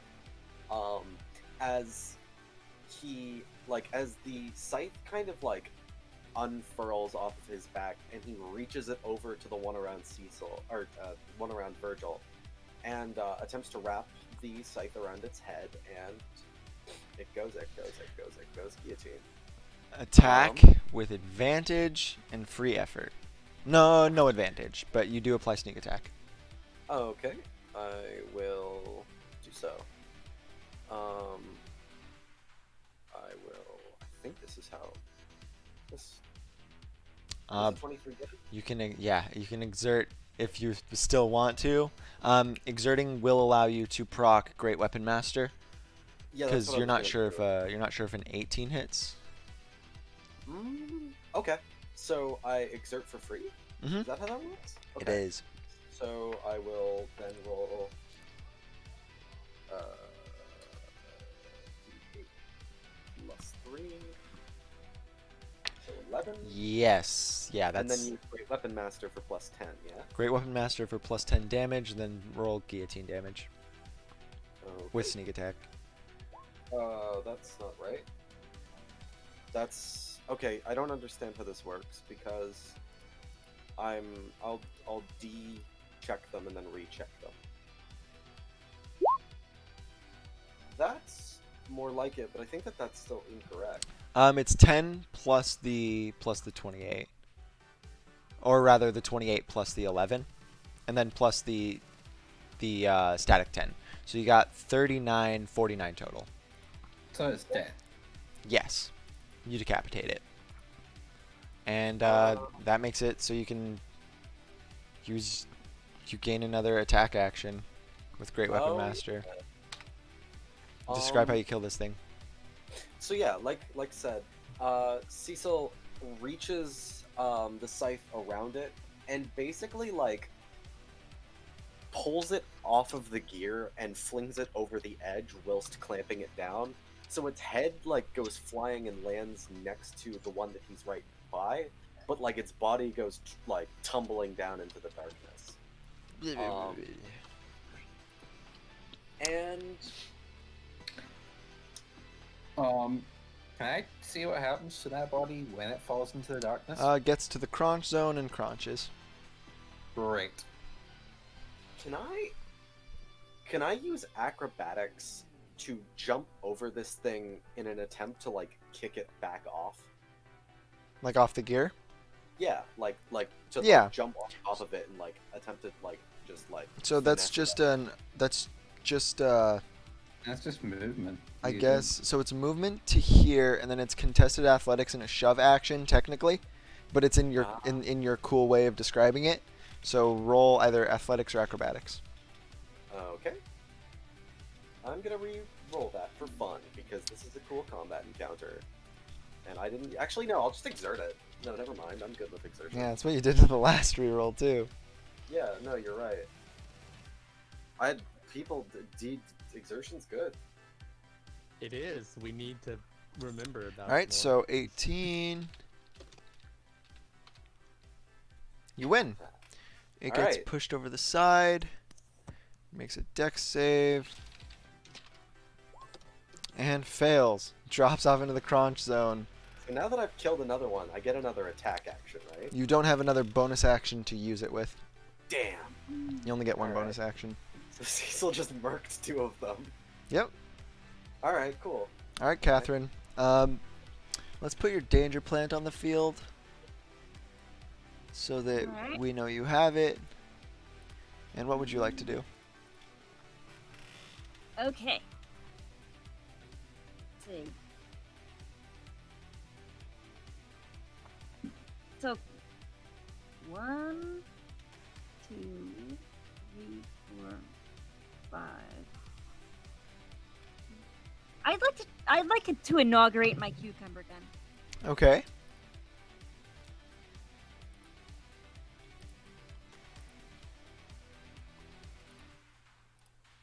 On this guy. Great. So, he has to make a dex saving throw. He fails. The cucumber hits against one of the spokes as he's walking along it and just soaks him. So he takes 12 water damage, 1 acid damage. Come on, click the right thing.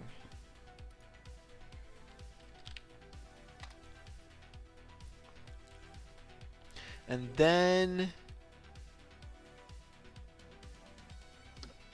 Alright, no difficult terrain. You shoot your cucumber gun. It looses a cucumber. It soaks the brass gear. Yeah, it doesn't say... Yeah, it's flesh eating, so the gear's fine.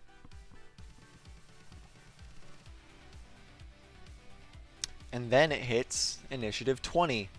And all of the gears start to accelerate much faster. Hell yeah. Everybody make a I guess a dexterity saving throw. That's not good. Make one for your danger Could plant. I re-roll that? Yeah. It's a d20. I'm gonna... Running out of hell.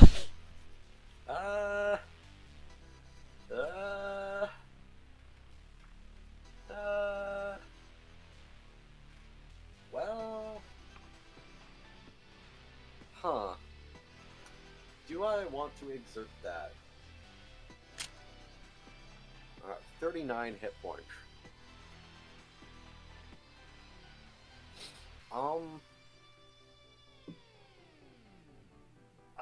That's not good. 11 isn't good. Yeah, Eric, I'm gonna re-roll that. Okay. Are you gonna do anything, Amalia? Sure, fuck it, I'll re-roll that. Feel like it would be a bad thing to be tossed off into the bad. So Yeah. Cecil, I will. You re-rolled? Yeah. Okay. Virgil 17, Amalia. What's your re-roll? Okay. Off, and then do I need to exert that? Am I gonna go flying off? I don't know. Do you? What do you want to do?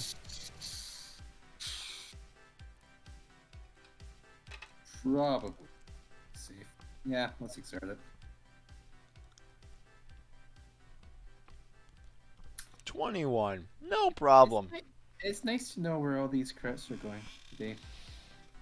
All right. So, Cecil, Virgil, Amalia, Kvi, can you roll the dex save for your danger plant? Oh, right. Danger plants. Let's see.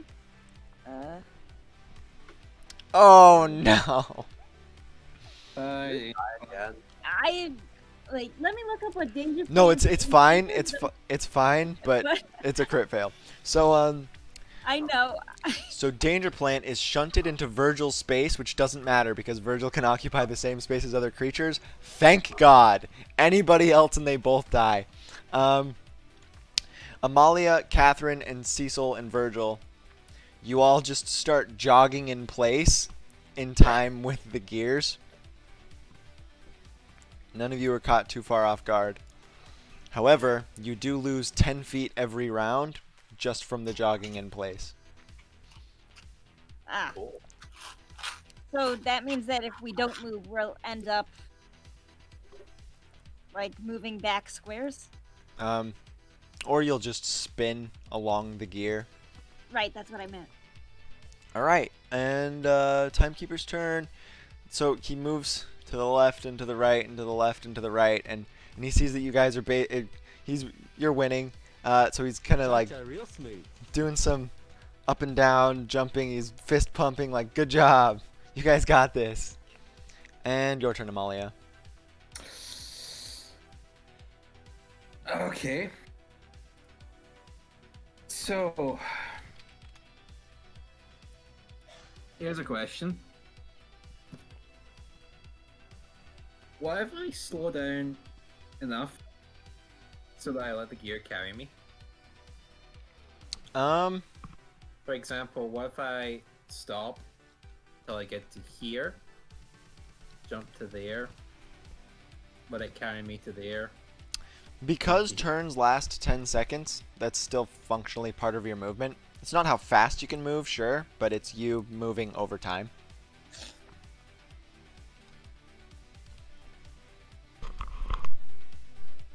I'm just basically trying to figure out a way to cover as much distance without using as much movement.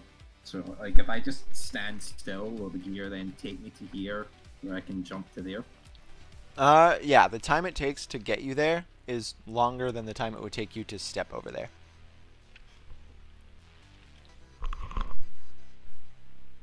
You also have to overcompensate for the rotation, which is why you lose 10 feet. Okay.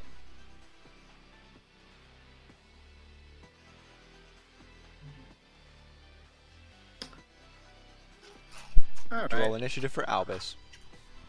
Do what I was intending to do, but I Ooh, will. Albus is a bitty boy. Albus is right here. Roll initiative for him real fast. Here.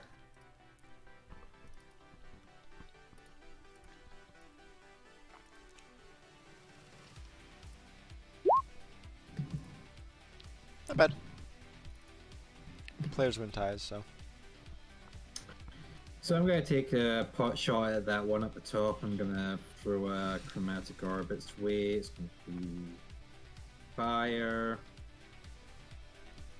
What is it? And you're going to intone it, I assume? I'm going to tone it. But actually, since it's standing on a giant brass gear, and giant brass gears are conductors, I'm going to make it lightning instead. It's true. They are conductors. Then Attack. again, I'm going to say roll brass attack with people. advantage because it's a conductor.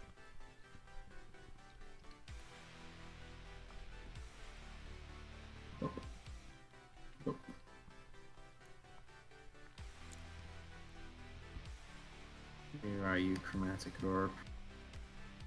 There you are. Roll damage.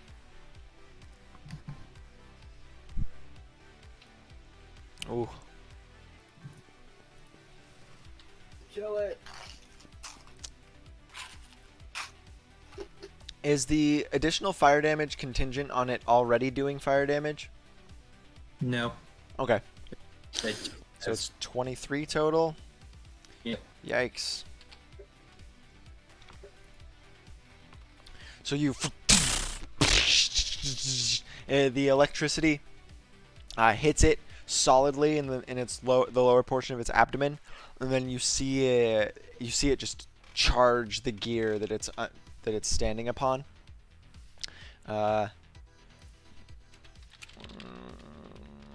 Two. That's not good. It starts to lag this way. It's getting crunched, doesn't it? Maybe.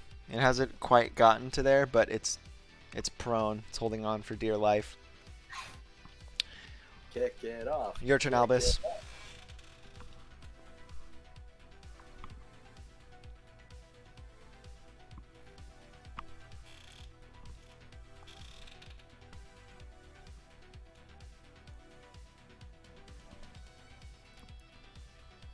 Albus?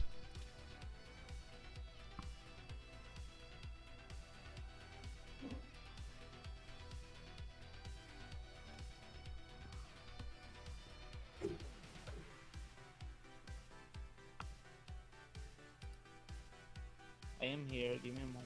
No problem. Take your time. The enemy's next, so I'll wait for you. A miracle that there are any left. There's still the giant arm. Don't There's worry also... about it. Can you guys not see this one? No, I can see it. I Okay. mean, yeah, but I mean, it's not like we can like drop kick the arm into the. we crunch could throw the timekeeper at it. Timekeeper's far away. That might not be a good idea. Timekeeper's far away, and you've seen what happens when you try to touch this thing. Yeah. Oh yeah. Not to Also, mention also touching the timekeeper. just something I wanted to check, Eric. These guys are unarmed. No, they have arms. Like, yeah, do they have weapons? No, they don't have weapons. Right, and when Cecil tried to swing his guillotine at it, it brought its arms up. Yes. Okay. I know what you're thinking, and we will see. It's unfortunate. Take its arm off and use it as a weapon. I could see it.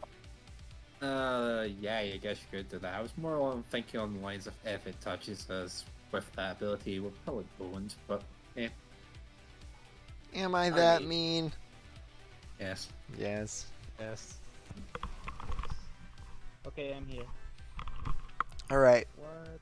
So I was just like, there must be a reason why these things have such low HP, and that's the reason I came up with.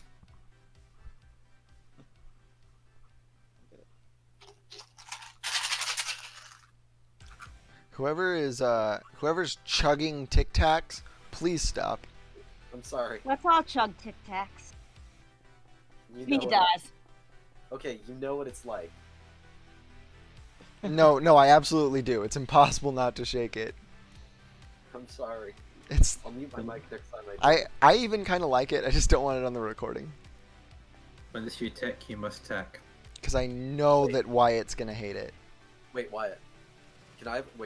Eric, can I have a brief aside for a second? Can we just pause for We're still waiting for Albus to All figure right. out what he's doing. Hey. So Hey, Wyatt.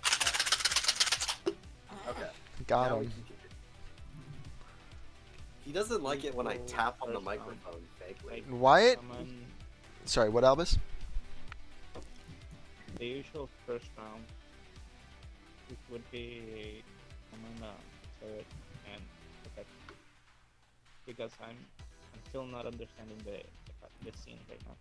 Okay, so just to frame it, the timekeeper's all the way up here, far away. You can't really get to him. And you're right next to Catherine. Virgil and Danger Plant are still in range of your projected shield, but Amalia and Cecil are not from your current position. You could get in the middle of all of them. What we're currently looking at is a top-down of all of these gears. These two gears are vertical, so they're going up, and this guy is on top of one of them.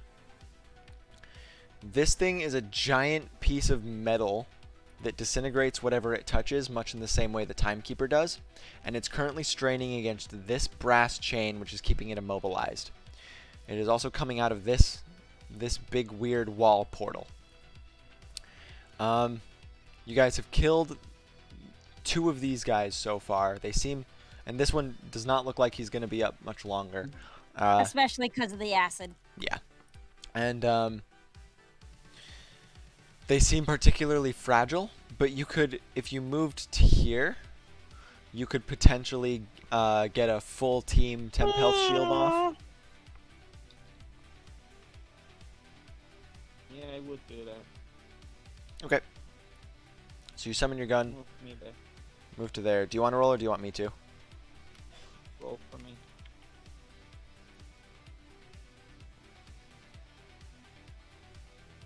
One d10 plus 4.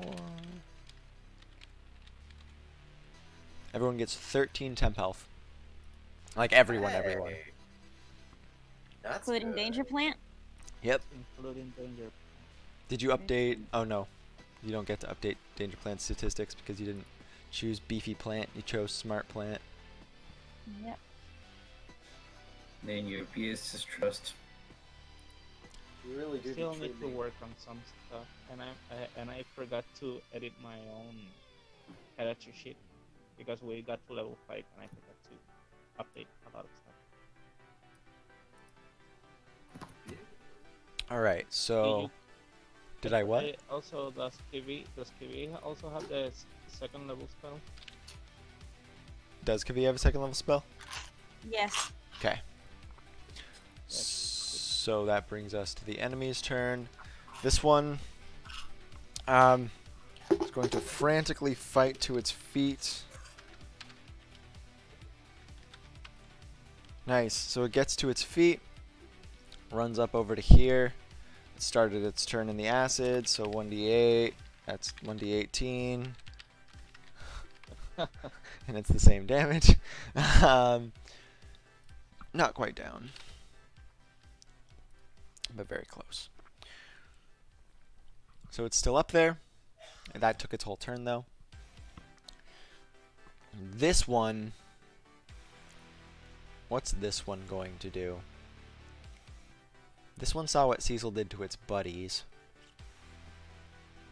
Yeah, a little bit. Huh? So it hunches over. You realize that its hood is a part of its head, as the inside of the hood unhinges downward because it's its jaw, and it starts galloping with its too many jointed forearms at you, Cecil, before pouncing. How do reactions work? If you have something that says you can use a reaction to do so, then you may use a reaction to do so. The typical reaction is attack of opportunity, which is when something leaves your threat range. Yeah. I also have the half damage thing. Yep. and, Uncanny dodge would also be a reaction. Are you uncanny dodging this? Depends if it hits.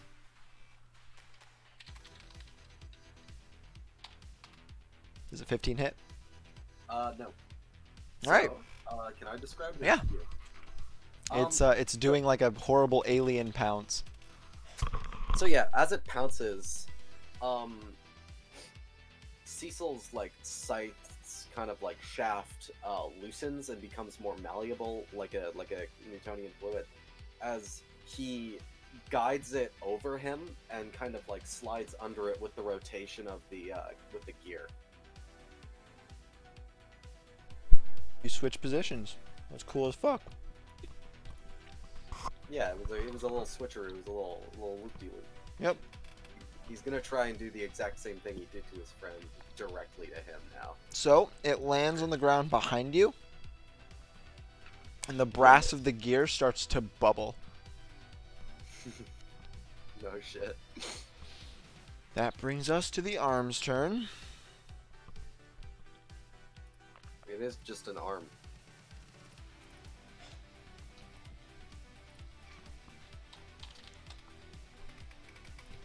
The chain starts to fracture, but it holds.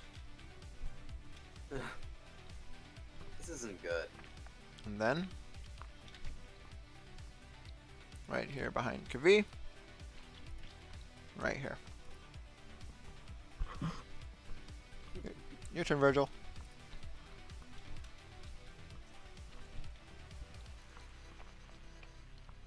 Let's. You know what? No. We zoom over to Kvi and bonk the crap out of this guy. No. Are you using another? No treatment or anything because that first one went down quick enough that it was. All right. Doesn't seem efficient. Roll attack with advantage because Kavi's in range of it. Probably just shove it off. What? Shove it You off. think- Hello. Hello. You could just shove it off. Of course, hopefully it doesn't teleport. Virgil does not have a lot of strength. He's not shoving anything off. Neither does Cecil that. described it in a way that was acrobatics. So if you can describe it in an acrobatic-y way.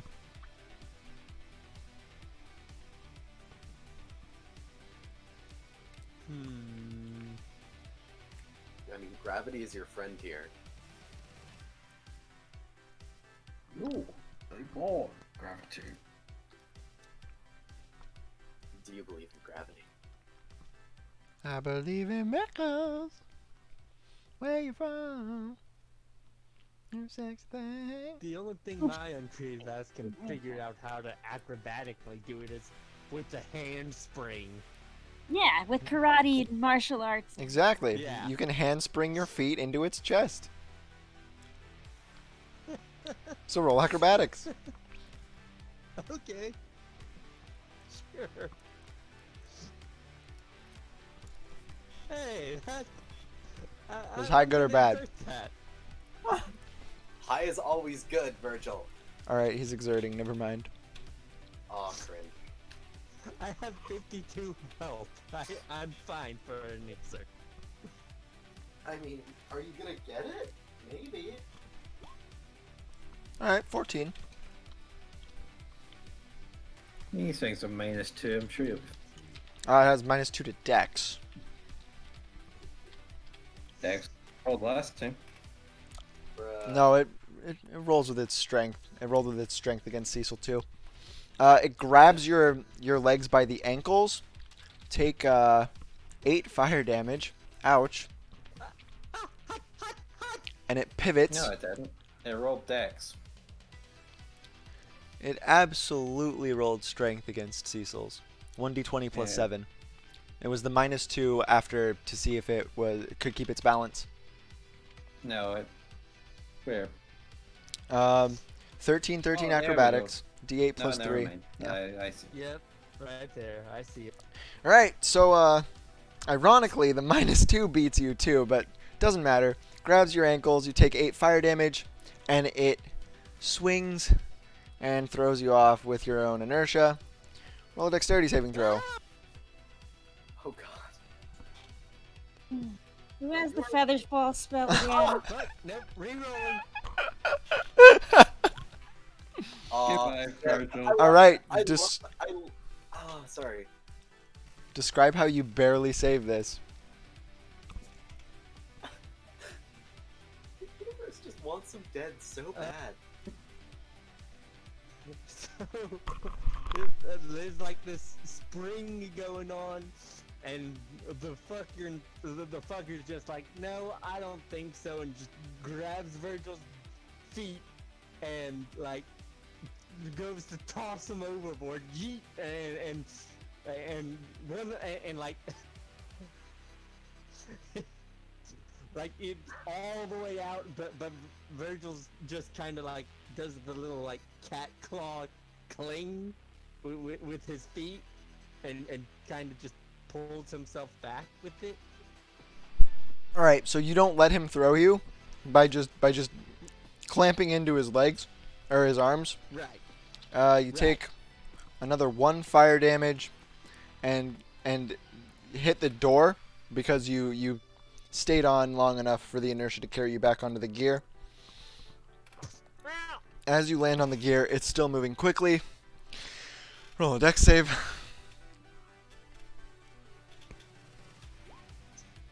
You land on your feet, as cats always do. I'm okay. It looks at you and just. Cecil, your turn. Fuck off. Alright, so I can't unclamp it and use guillotine again on the same turn. You right? cannot. You have to unclamp it, and you can't even use it for an attack action. I don't think, unless what does it say? No, I can't. You're right. But what I can do is I can use the Death in the West blood spear thing that's part of its materia. Yes, you can. So, that one is busy on Amalia, right?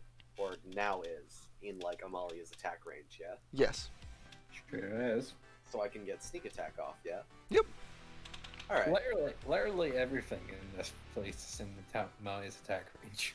So Cecil, the scythe straightens out as Cecil like flips it around baton style, so he's holding it like he's holding it partially against his shoulder, as he attempts to like jam the back of it into this thing's back and then fire the coagulate point blank. Roll attack. All right. Free exertion. All right. That is a critical hit. So roll Yeah. sneak attack damage twice. Oh yeah. Can we just pretend that he's let's entertain the idea that he may have. I think it's No, I do possible. I have to hit it again. 3d6, so I'll just roll. Wow. What are the odds of that? Okay, so yeah, that's big. So 7, 14, 26, 40. All right, yeah, it dies. Sure. So Cecil, like as this happens, Amalia can just see this weird kind of like crimson spike going through it, and kind of like pressing up against its brass armor before like sizzling a little bit, and then. Wait, I got an idea. Oh yeah. Okay, So go. the spike bursts from its chest and then blossoms into like a flower of viscera that starts to pull its torso apart before firing the coagulate projectile past it, and it just yeah. falls Oh, to the yes. ground.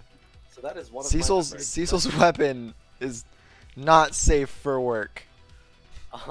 So there's that one dead. But I can spend. I can use my bonus action now. You because killed I something. Yes. Yep. You can So, rearm Cecil- guillotine.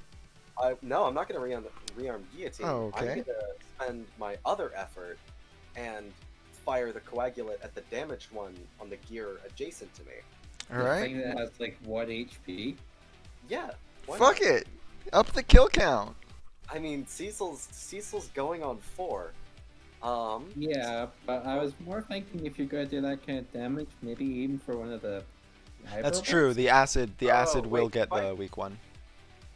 You're right. If I shoot the one next to Kavi and Virgil, will I have sneak attack damage? Yes, because they're still lateral. However, you will not get the extra point or the free effort. Aren't I next to Amalia? Yeah, but Amalia is not threatening it. Oh. Threat range is She- melee. She has a gun. No, yeah, I know. Threat range is melee. It's always melee. Okay. Otherwise, bows would be completely broken by just kiting you around 120 feet away. Does this count? Can I Great Weapon Master this, or is it only with the physical melee Also, attack? also just in case, I don't know if you've rolled it differently, but sneak attack is once a turn. Yeah. Yeah, Oh, wait. but I think it still functions off crits.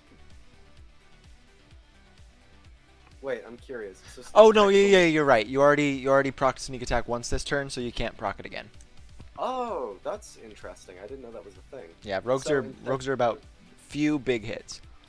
All right. So for bonus action, I crank the scythe decranks. Okay, so you don't attack? No problem.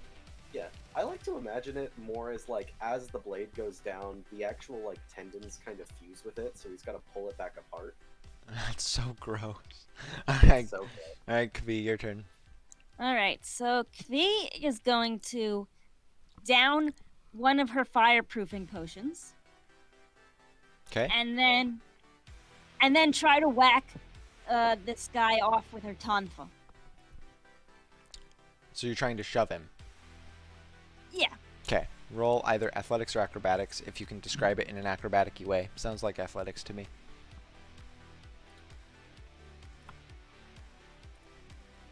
I'm going to say that I'm going to pivot on one foot and calculate where exactly this is going to have the most leverage. And then I'm going to take my tonfa and I'm going to swing it. Is that acrobatic enough or is that athletics? That's still athletics. You're using strength. I would say like acrobatics would be getting it into like an arm bar and then pivoting its weight off of your body, Oh, like using martial arts. oh, that's bad. 7 athletics. Why are you borrowing to roll? It could roll a 1. It could. It could roll a crit fail. It didn't. So as you swing your tonfa at it, it grabs at your tonfa. It pulls you in closer and takes its other arm and just locks your tonfa arm at the elbow and then lifts you up and throws you over its head. Roll dex save to see if you can salvage this. This is Shoving these bad. guys is really risky, dude. Oh, No. dang, I already used my reroll, didn't I? Does anybody else have a reroll? I don't. Albus? Albus does. Why should I? Cecil, I think Cecil does. I've only exerted, I think, yeah. Yep, Cecil used his. Did I? No, he didn't. He said he was going to twice and then went back on it both times. And exerted instead. I have exerted most of everything. Albus, do you wanna sorry, what? Yeah. What am I supposed to do? Nothing. She can just re-roll for free once a session because you have a re-roll. But that means Do I have? So I can give rerolls? yes, you can give your re-roll to another player, but you can no longer use it if you do. Kavi's gonna be dead for this encounter if you don't. I mean, maybe. I don't know about you, but that's a crit fail on a deck save that allows you to not fall into the inky You blackness. did use your reroll on the deck save. Did I? Oh, okay. Yeah, no, Yep. I was thinking about Danger it. Plant. Danger Plant is just doing the Tim Halpert looking through the blinds as this happens. Did you just say? I mean, if Danger Plant can reach me and try to grab at me. Oh no, it absolutely can't. I'm saying this is its petty revenge on you allowing Amalia to turn it into a catcher's mitt.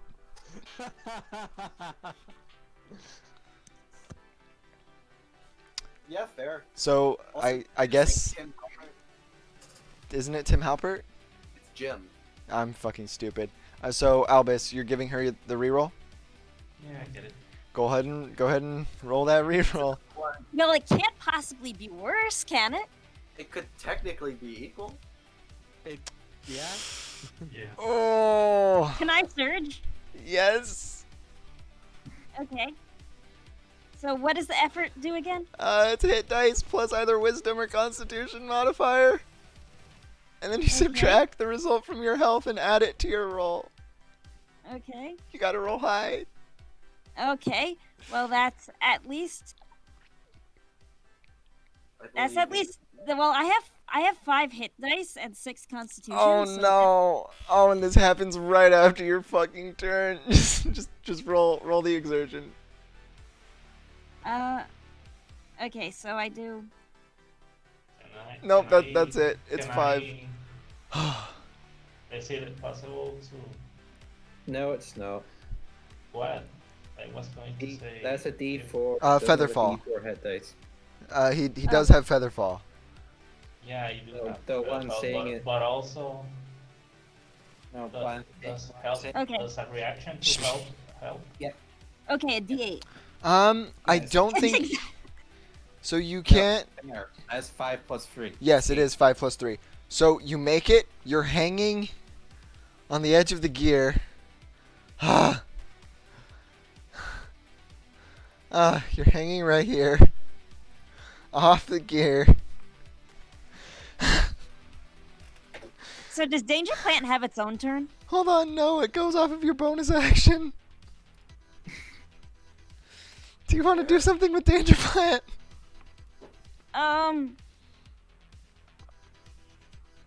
Can Danger Plant navigate the gears and stuff with its vines? It has -10 movement. I don't think it can. Okay, Danger Plant, I guess, is... Well, you said I can't do it anyway. He's looking through the blinds. No, wait a sec. Taking a potion is a potion. It's an item use. It's not a... It's a bonus action if it's you. Correct. You can drink a potion. What potion do you want to drink? I already drank a fireproofing potion. Oh, okay. Oh, that's nothing left for Danger Plant? Yes. There's nothing left for Danger Plant. Okay. Remember when I said it happens right afterwards? Yep. Oh, it's The gears suddenly stop. Everyone roll a dexterity save. God. Okay. Well, All right, Virgil. All right, Shawnee. All right, well, Cecil. No. Hold up. I'm gonna exert myself. Hit dice don't matter if I don't get hit. That's true. I'm gonna quickly. All right. So an 18. Yeah, should get it. 18's good. 18's good. We'll get the roll from. All right, Amalia. Nice. Albus. Dex save. Yeah, it's gonna suck. This is so hectic. That's uh-oh. Do you want to exert? Can he make it with an exert? I think so. If he rolls maximum. No, he doesn't have to roll maximum. He doesn't have to roll maximum. He has to roll one under maximum. No, Amalia made it. Oh shit, you're right. What's up, Albus? Well, I can assert. Yes. Exertion is spending your own health to increase the result of a 1d20 roll. So I have 13 of the temp health. Yeah, you exerting temp health you can't do. It has to do your regular hit points. And this All right, so Oh, yeah, he has like 46 health. I'm your fine. wisdom's lower, so we're gonna roll with your constitution. 1d8 plus luck, 3 Albus. moment of truth. Oh no! Oh Albus. no! All right, hold on. Let me figure out what the inertia does here. So it's spinning dang, this you guys way are- really fast, and then it stops. Oh no! Oh no! Oh, that's okay. Oh god. Where does it stop? So it stops. It stops right there. Okay, never mind. So, yeah. So you're falling. You're falling. You're falling here. You're hanging off on one of the. It's another deck save to see if you can hold on. So let's roll that. Danger Plant could... Did Next turn, Danger Plant could help pull you up. If you survive till next turn. So, Catherine, something you can do with your bonus action with Danger Plant is if you don't use your bonus action, you can do a hold action for Danger Plant. To like, Oh. if you want to say, I want to use my bonus action to cause Danger Plant to hold, to like lash its vines out to help somebody. Oh. But I you'd can't have- do that retroactively, though. You can't, and you'd have to be pretty specific with it. Like Danger Plant can only really pay attention to one person at once. Yep. All right, is this any better? All right, yeah. Oh. Albus does not get crunched. He's hanging on to the spoke of the gear. It's actually not that hard for him because we'll say that as he's flung off, some of his array of gauntlets help like slow his inertia, and then he just uses his cat claws to cling onto the spoke. Wait, do our enemies have to do a deck save or are they just fine? Wait, this one, yeah, no, they definitely do, and they're bad at it. Yeah, goodbye. All right, fail.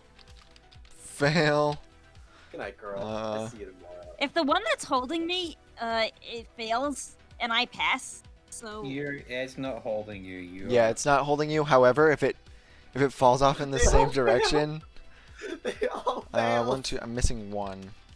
Oh yeah, one more. Maybe this guy will win. The 0. All right. This one They all go flying. falls off. into the arm and just disintegrates into dust. This one's dead. This one is jettisoned out to here. That one's It dead was too. dead. No, I know it's dead, but its corpse is jettisoned out to there. This one falls on top of you, Catherine. Sigh. Make make an acrobatics contestation. This Okay. is this is a Okay, hectic- everybody, wish me luck. Good And luck. it is going to be trying to grapple to you. Nice! You Oh. beat it by 1! So describe how you kick this thing off of you. Alright, so I'm minding my own business, hanging from a ledge, thinking, danger plant, help me! And then this stupid thing in a robe starts falling on me, and it's grabbing at my clothing, and I'm like, no way, Mr. and Mr. Non-binary, you are not. I'm just kicking it out, and I connect with what You- must oh. be a very sensitive part under the robe, and all of a sudden it squeals in this high-pitched voice, and let's go and shot. So it lets go.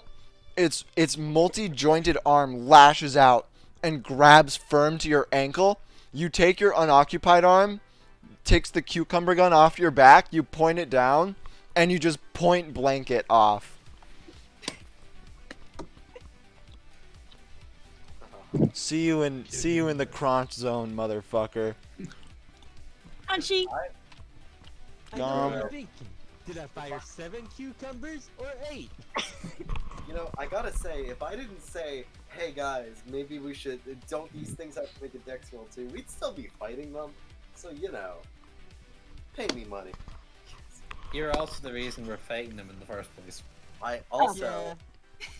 but it's at least something. All right, the timekeeper's turn.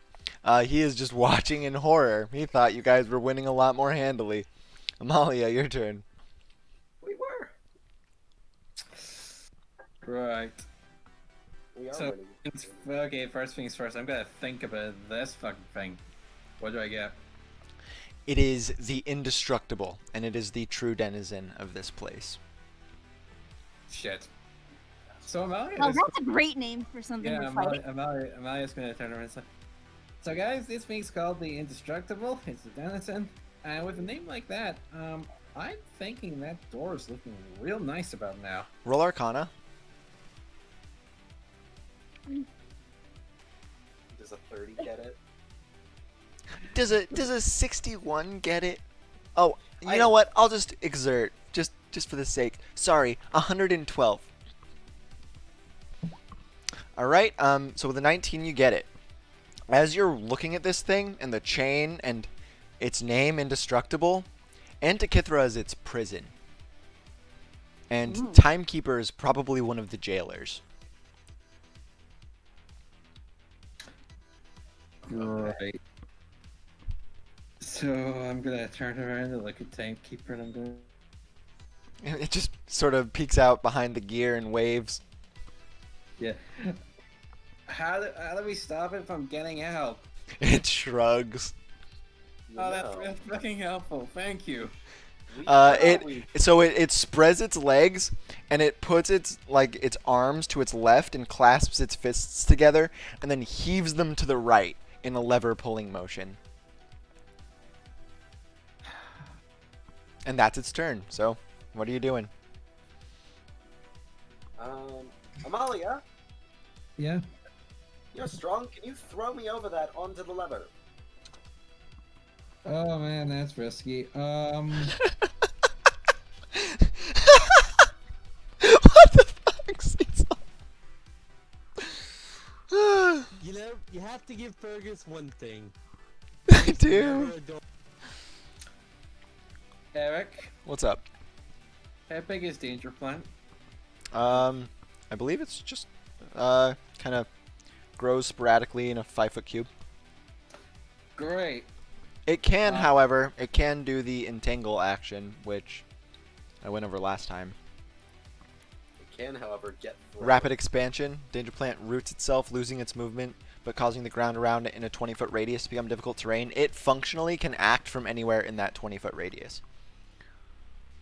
Right. I'm pretty sure that 20-foot radius is going to be incinerated by the touch of the indestructible. However, Well, it didn't incinerate the entirety of the scythe on contact, just the butt of it, and he was able to pull it away. what I'm saying is, I think it's easier if I throw the plant up there than if I throw the cecil. Oh my god. Why did you give this thing a personality, Catherine? You're just torturing it. You are kind of like Dark Soulsing it. That's what living is all about, isn't it? Yes. Ethics never had a place in science. Alright, so you go over and you grab Danger Plant. You don't have the movement penalty anymore since the gears aren't moving. So that's 5. Grab. Albus is still just 10, hanging 15, on. No one's helping Albus up. 20, 25, seconds. 30. So I get to here. With the plant. Plant. Uh-huh. I'm gonna yell at Kivi, who's also hanging for dear life.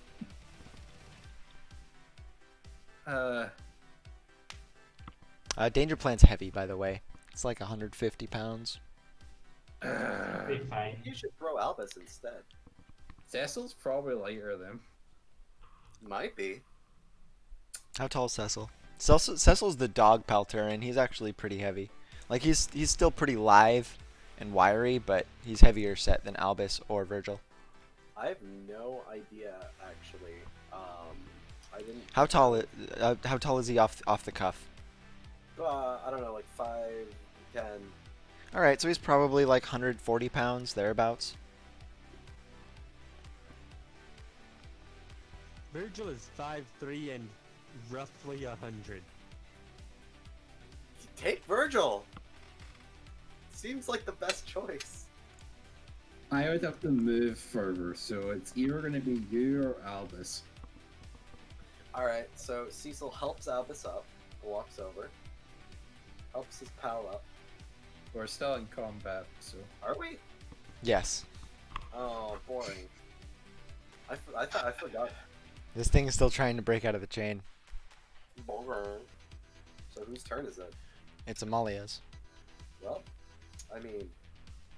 Do could- something stinky. Are you throwing the plant or not? I'm God, I can't believe I'm suggesting that.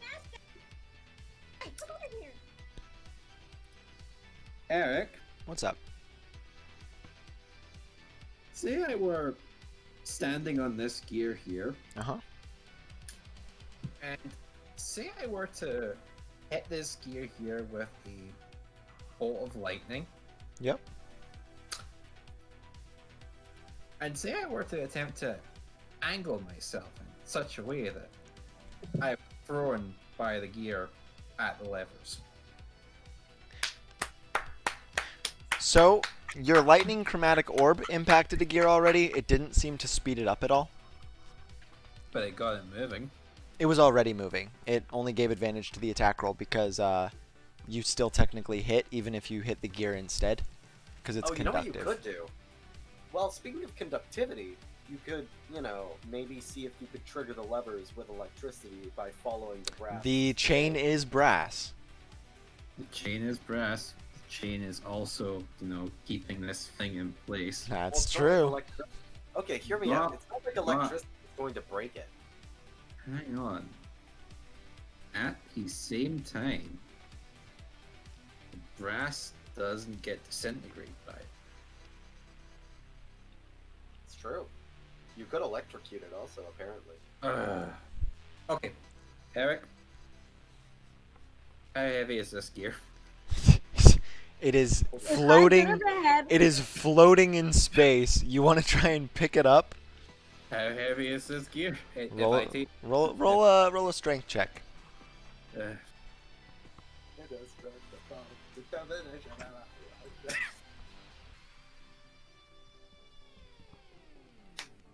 What should be the one? I'm not rolling a percentile die. He's rolling in athletics to pick up a gear. athletics, that's fair. It does not move. Does it feel like it might move? If It I does not feel like it could move under any force. Fine. If this thing is a prison holding back the indestructible, it probably can't be taken apart very easily. What you could do, theoretically, is You could destabilize the chemical compound of brass down to its. I'm not talking about. I'm saying you could just like balance across the brass line, right? Like No, I told you can't off a crit. It's being struggled against by a giant arm that disintegrates you on contact. Okay, but how far is it? But if you have spider It's climb, 15 feet. If you have spider climb, you better be able to walk normally on your fingertips, Catherine. Wait. okay, if you have spider wait, climb and you're an wait. acrobat. Wait. It's Only 15 feet. Yeah, What but are you but it's guys also playing this time? but it's also but it's also in an arch over the giant disintegrate arm. So it's could 15 see- feet from there to there. Wait, I Right, could see... redo. Oh, Alright, I'm back. oh, All right, Back you here. you did back there. You did not pick up the gear. No problem. I have an idea. So 1, 2, 3, 4. I'm gonna grab Kavi, pull her back up. Timekeeper's dancing. 1, 2, get to here. Kavi, are you willing? Yes. Right, I'm gonna throw her towards that gear. What gear?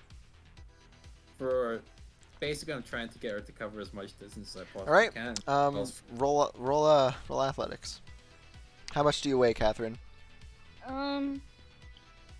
Probably about 130, 140 pounds. Okay. I'm my character. Yeah. Also, what makes you think I'm less than that in real life? Yeah. What makes you think she's less than that in real life?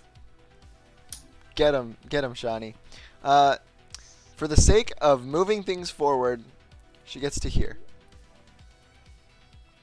120? Yeah, that's good. Alright, so you've covered that distance. On your next turn, you're gonna have to use Mage Hand to get one of those levers. All right, Albus. What would you like to do? Yeah. Yoink.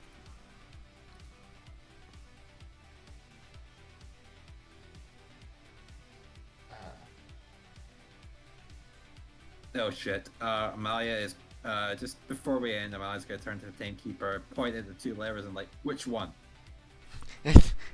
Just gestures. It like gestures to its eyes. It shrugs. It gestures at this big gear that's in the way of it seeing anything. It shrugs again. It just turns in a circle and keeps dancing. It seems to know what the levers are. Left lever, right lever. Hold up an arm. The timekeeper is either anxious or energetic, or has brain rot. or he likes the music. I sent you something really quick. I'm not fucking watching that right now, Fergus. Alright, so it's Alright, so Albus' turn. Albus, just shoot left. Fuck it. No, you say it. I have levitate. Oh my god. If I levitate this entire time. The treasure would have been so much easier. No, it's not that. It's not that. It's that I have not prepared any spells. Like I have extra slots now. It would have been fine, and if you'd had levitate, like half of this session would have been. Oh my god. Yeah.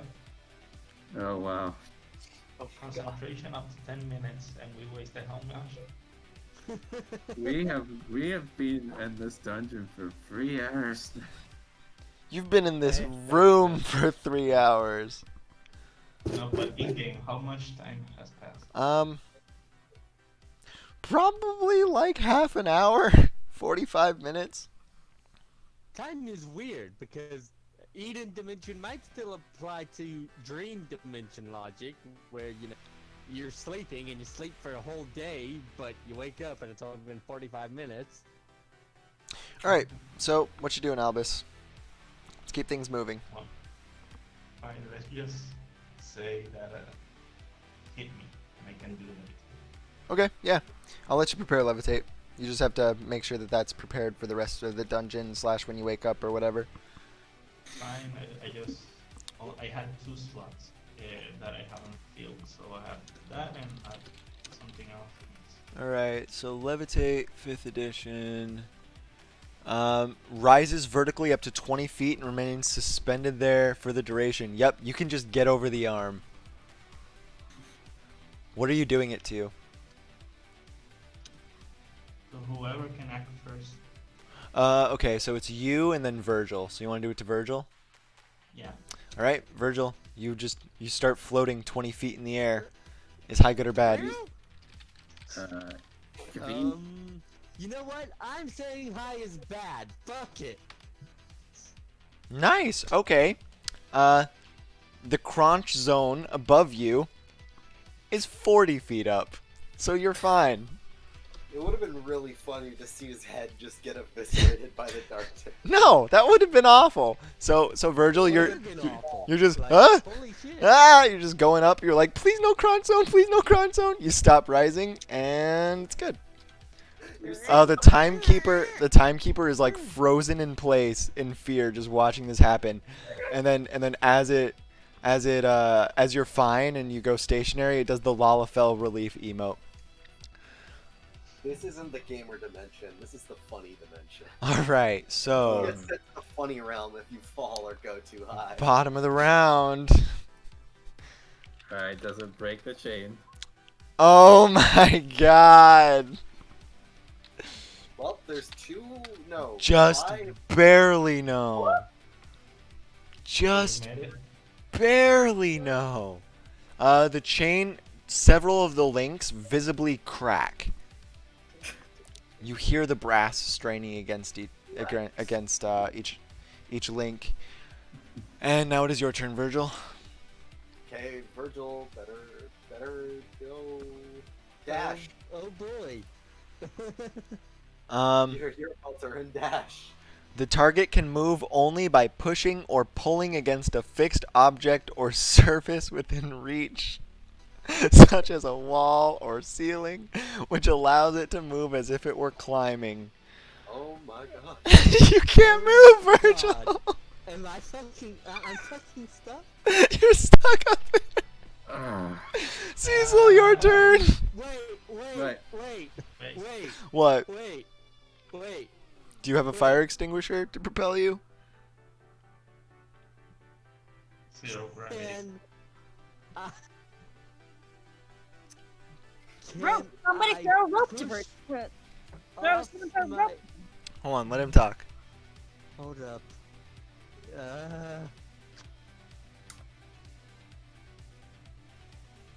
No, that would only spin me in place, wouldn't it? If I tried to, like, use my own Tompa to push off in a direction. Virgil. Yeah, just swinging it, it wouldn't do anything. Okay. It would. Don't Yeah. worry. If it doesn't work, if you can't do anything, go free. I have a plan. Can I react to his flailing helplessness? No, it's Cecil's turn. Alright.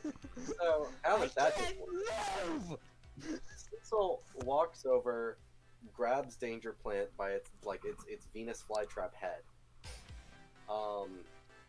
and stands on like the edge of the brass chains, like with one foot on them. So You know what? The danger plant by this point is not willing. Roll an athletics contention. Also- Can I roll animal handling instead? Yes. also Cecil, rather than I'm not sure why you're sacrificing Danger Plant when Kavina moves next and can mage hand all she wants in that period of time. Not sacrificing Danger Plant. Yep, Kara looks like he's sacrificing. No. You've seen JoJo, right? Hermit Purple. Okay, I have the other That's spell that I can not- prepare. Just let Cecil take his turn. Hold up. Okay. Well, what do you mean? What do you mean? That's No, not. no. First, roll animal handling. I'm Alright. done with the shenanigans. 5, it it pushes you off like an offended noblewoman. Fine. No, like a sulky toddler that doesn't want to go to bed. All No, right. you can't make me. I'm not gonna pass my turn without trying. So, what do I have? It's contested. What do I have? Oh wait, hold up. That guy that we killed, he's made of brass, right? Did he disintegrate on the arm? Not that you know. Yes. You didn't really see what they were made of. They were wearing cloaks. Also, yes, he But there's a disintegrated dead one on right the here to examine. Yeah, that's what I was saying. Is that like if we? Yeah. Yes, he disintegrated on the arm. All right. You cannot corpse surf across this thing. Hold up. You don't know that yet. Can He I? says to the GM. I'm gonna keep trying my. This is the last time I give you guys a puzzle I don't know how to solve. All right, because it's bad. The solution is literally right next turn. Yeah, I know, but I'm gonna try my best. So, plan. Can I? What were you expecting, Eric? So considering that it's brass and not particularly hard, could I attempt to use Death in the West's guillotine to shave off like a little bit off of like one of the gears? Yeah, roll attack. Like a metal sheet. Yeah. Roll attack. That's not a good thing. All right. Clang! Nothing happens. All right. This is cringe. You're right. It is cringe. I'm gonna use my bonus action. I'm gonna use my bonus action to do the guillotine. You don't know the fucking solution. Roll. Well, but You can't guillotine because you missed the attack. Oh, you're right. So it just doesn't even happen. All right, Catherine. What do you do? Now, All right. Cecil's attacking the gear at his feet in frustration. Can we put us out of our misery? I get as close as I can to the lever, and I mage hand it. Wait, there's two levers. Yep. I mage hand both of them. So Yeah. you conjure your mage hand and you waft it up over the arm and you kind of feel around and you feel it grab something tangible. And then you want to crank it. Yep. roll the d2. All right. Roll a d2. Yes. Okay. How the What? a D2? A d2. Yeah, There's that's two right. levers. Flip a coin. Flip a coin. heads Yeah. or tails? Heads. Heads is 1. Tails is 2. I'll roll it. Um, Can't stop. All right. So Unfortunately, Yeah. hey, heads. Thank fucking God. you hear Virgil, right next to you, you hear a ka-chink. And you notice as this starts to jut out of the gear and then stops and goes back in.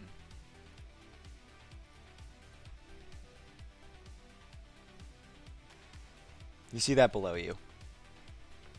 You see another version of like the brass half bridge up here start to come out of the one that is underneath you, and then it's going off like at a bad angle and it goes back into the gear.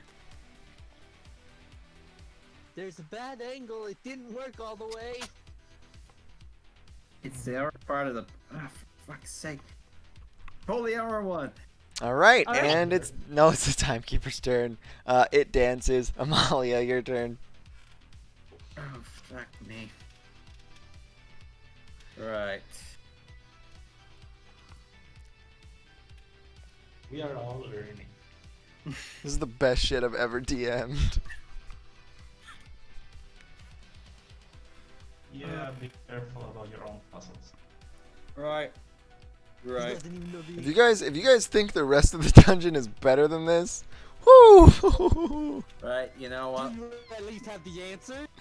For some of them. Yeah, prepare them next time. Do you guys know what? You know what will move that lever just as effectively?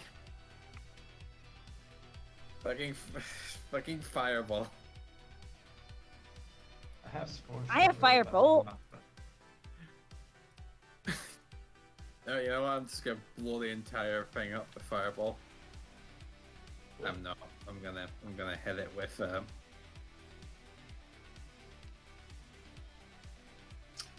I'm gonna hit it with a firebolt. You're gonna hit a lever.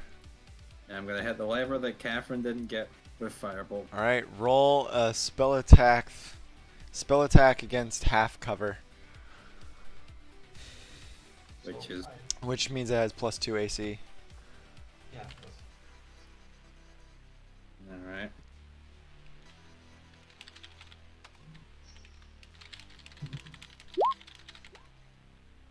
It should hit. All right, roll damage. What? Jeez. Wait, no, what? No, yeah, that's firebolt damage. Is it? Yeah, 9. Holy crap! All right. But yeah, fireball is D10, right? So Yeah, I guess is. And I'll go check. I also have. No, that's right. It is correct. the gears start to spin again. Everyone make a dex save except for Virgil. And I hold on to Virgil. Alright. You Can we catch anyone if they go flying? want to do anything about that, Cecil? Like, if I get a 21, say, hypothetically, theoretically, and Cecil gets an 11, can I try to catch Cecil? You would need to get a crit. Can Danger Plant try to catch Cecil? You did not prep its action. Ah. And I don't think Danger Planet is feeling entirely charitable towards him. Yeah, probably not. Alright, does the 13 throw me off or do I have to search? I don't know. That's up to you. Fuck. I'm gonna Moving die. these tiny levers is such a fucking hassle. I'm gonna die from crying myself to death on searches. This is how I go out in my life, guys. Are you taking the 11, Cecil? We can't hear you if you're on push to talk. Oh, you're just muted. I was muted. I surged. Look. You did. I'm an idiot. 20. Alright, 21. Perfect. Albus. Dex save.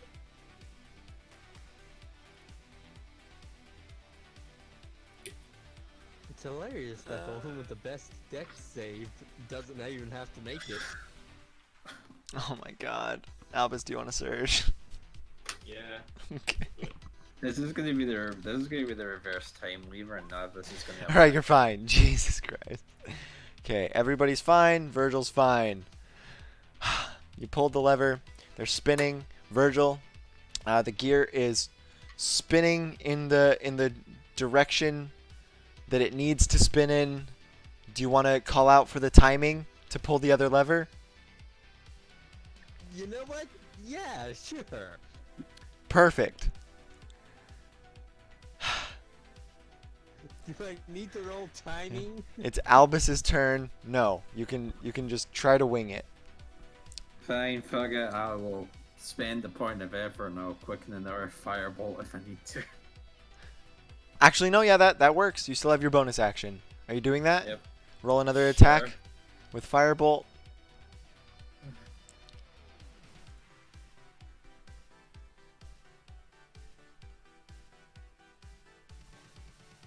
Perfect. Yep.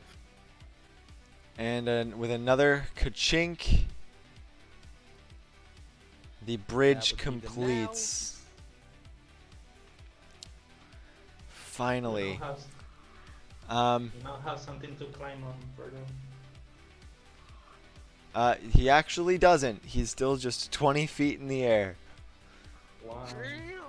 The gears are connected though, and the timekeeper is going to run down on his turn, which is After oh, this thing. oh god, Albus, your turn. I recommend a temp health shield to as many people as you can get it around. Don't we all Fine. still have that 14 health? That's true. Yeah, Yeah. you all still have a Wait, lot. it was 14? I thought it was 13. It was No, no, yeah, 13. it would be useless. It would be useless if I do it. Well, I already Actually, Yeah. when you surge, does it take out of the temporary health? No, Did it does not. No, it does not. Oh, okay. Then let me Aw. change my. What a shame. Okay, so It's that good was. to get. It's good for taking hits, but that's it. And that was. Um, 47. I guess I would go to. Albus, about- if you have literally anything to make the timekeeper move quicker, now is the time to do it. Wait, what? Like if you have like a cannon, you can stuff the timekeeper in it, fire him at the alarm. Now is the time to break that out. No, I don't know. Eric, can we pretend that he has a cannon? I would have Oops. to. That's have to- that's gonna be a no, Chief. Yeah. These I are will stairs down, have by the to- way. Yeah, that would not help. How about giving Virgil rope? Yeah, you can. You throw some rope to Virgil. How long's the rope? 50 Come feet. down and join us in death, Virgil. All right, you throw him a length of 50 feet rope. You want to start pulling him? Yeah.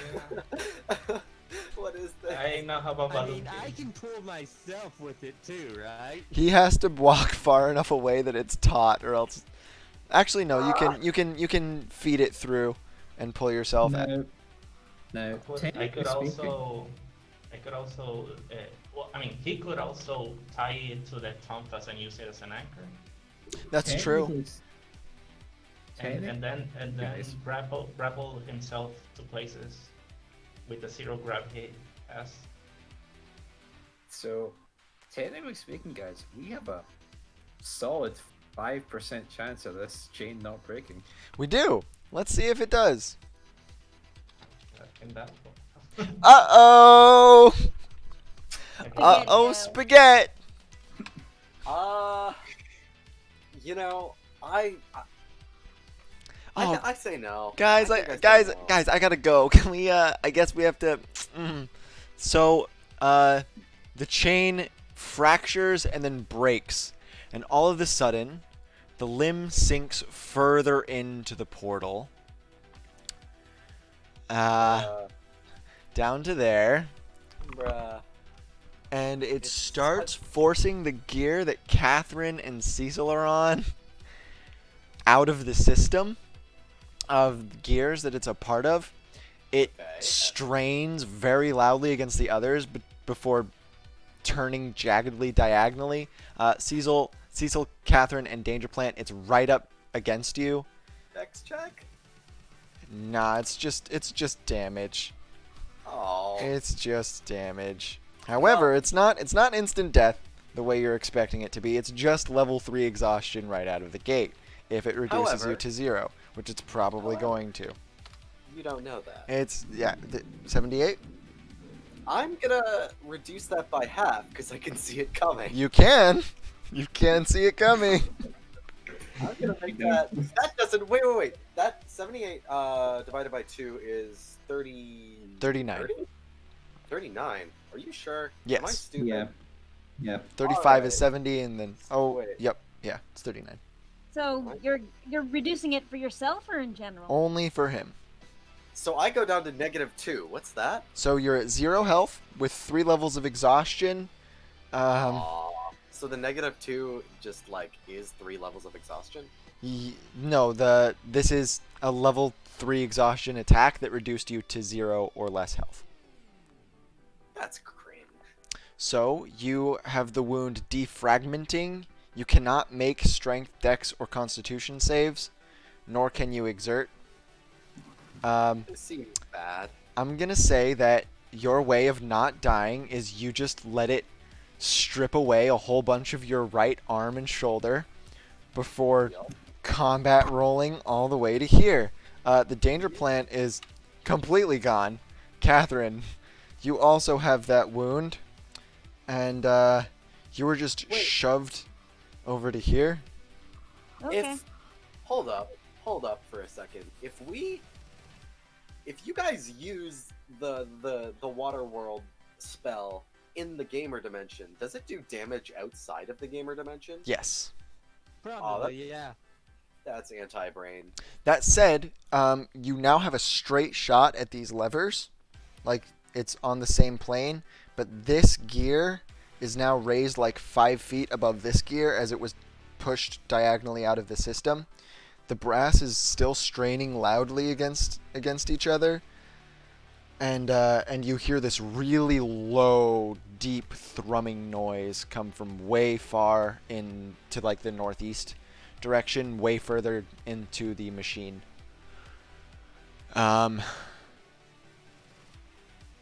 Don't touch it again. Your turn, Virgil. Don't touch the levers or the. Don't touch the indestructible again. Thanks, Okay. Eric. I never would. Yeah, clearly. Genius you are. You're floating. You have a grappling hook. So you're holding onto the rope. If you pull hard enough on it, it'll pull you towards Albus, and then if you let go, you'll keep going towards the levers. Yep, that's the only thing I can think of. All right, roll athletics because you're pulling on rope. Yep. Oh boy. Well, here we go, everyone. Nice. All right, so you pull yourself That's pretty. all the way over to here, and now you're 20 feet above the levers. Do you want to keep concentrating on the spell, Albus, or do you want to drop him there? Well, it's not gonna help any further, I guess. He has to get back. You guys can figure that out later, right? Okay, fine. Drop. Right. I mean, it's just concentration, so it doesn't cause an action. Right? I don't know why you went over to the levers, but you're next to the levers now. Your turn, Cecil. Yeah, why did you go over to the levers? We've done what the levers do. Fuck. Hey, you're not in the path of the encroaching death, Well, there's that. Yeah. and you don't You know cannot what. see Virgil on the map. You should be able to. He's just in the way I can top still right. move, right? Yeah. Alright, I'm gonna just 1, 2, 3, 4, 5, 6, 7, 8. Okay, All the see, way over it's here. Great. So Cecil's like, it's not like a bloody wound, is it? No, it's like ashy and cauterized. Right. Okay. Alright. There's no cliffhanger I can foreseeably, like... This is something, alright. Anything else? Can I well, like, I don't, no, there's nothing I can really do here. All right, Catherine. What do you want to do? All right. I'm gonna. Can you guys help me down? You may be laughing, but at least I'm not in the way of that thing. You say that. Okay. now. And can I, if I summon Danger Plant again, will it still be at low health? or- No, it'll be at full. Okay. It'll be mad, but it'll be at full. Where are you Well, putting as it? long as it's mad at the big thing over here. This plant has died so many times. Where are you putting it? Yeah. It the costs danger a first level spell slot for you to do this. Have you been keeping one track of that? slot or higher. Oh. No. All right. Well, you've But summoned I it. don't think I used any other any other? Yeah, you haven't. So with how many times you've done it, just including this, subtract 3 first level spell slots. Okay. Let me just. Oh wait, that's the danger plan I was looking at. I need. Well, the first time it's free should count. Yeah, but it was spawned when they came in. She spawned it 2 other times before, because she spawned it down So- here, and then it died. Wait, no, just 2 first level spell slots, not 3. Okay. All right, Timekeeper's turn. He's gonna dash. 5, 10, 15, 20, 25, 30, It dance now. 35, that's Amalia. 35, 40, 45, 50, 55, 60. And he takes his hands and slams them against this, and you hear another noise coming from way further deep in the machine, but this time it is piercingly loud as a screech of metal on metal, and in a noise that could only resemble agony is loosed out as the whole thing disintegrates apart. So much for being indestructible. This was an escort quest! Well, nothing is obvious. And then I then the gears pause again because Oh, they great. can't move Is with it over? they can't move with the pathway. Um,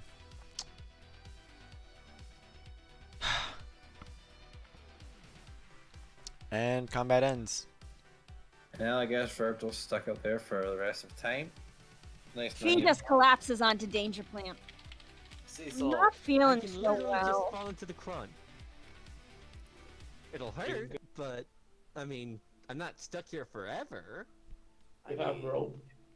no longer in combat, Cecil like kind of drops down and sits cross-leggedly, kind of slumped forward. Not good. Wait, Not how far is it?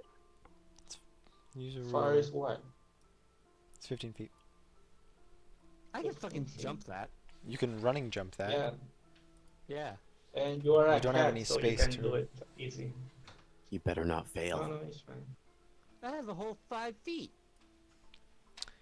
Have you you only ever got- done a running jump with 5 feet?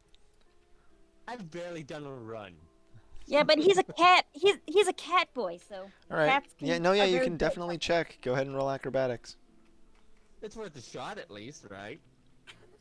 That said, Virgil, Okay. before you do so, with the disintegration of that, the huge vacuumy, otherworldly portal that was right here slowly collapses in on itself in a spiral pattern as brass just folds to enclose it, and at the center, Oh my gosh, please. Alright. at the center there is a button. You wanna press it? It's Virgil it's better press that button. it's pretty far away. It's 45 feet away, but you know. No. Virgil can jump that. He's got a whole 5 feet. I mean, Vir- I can jump 15 well enough because cat person. No, you can do You also- 25, 45. not so much. I don't want to land in it. However, No. You also have your racial It's a- that also boosts the speed a bit more. He can't jump It's a 45 button. feet. He I can can. throw a dart 45 feet to the button. Amalia casts firebolt on the button. Yeah. Thank you. The door opens. You could also You fired stuff. Virgil jumps across. Roll acrobatics. Oh, you rolled athletics and you still got it. Perfect. And do that. Huh. you guys walk through the door as the platforms of gears turn into much more interconnected brass pipes. The ceiling slants downwards in a sheet of brass that quickly encroaches the ceiling downwards, making the general area that you progress into much more claustrophobic. You can barely even see the black abyss that this machine's situated in, but for a few gaps in the intricacies of this machine and the minutiae of the detail. And it looks like you're in sort of a hallway of different pipes and shoots, and the floor is uneven and jagged, and you see more of these bronze chains or brass chains just wrapped around everything. And the timekeeper once again clasps its hands together in sort of a polite waiting gesture.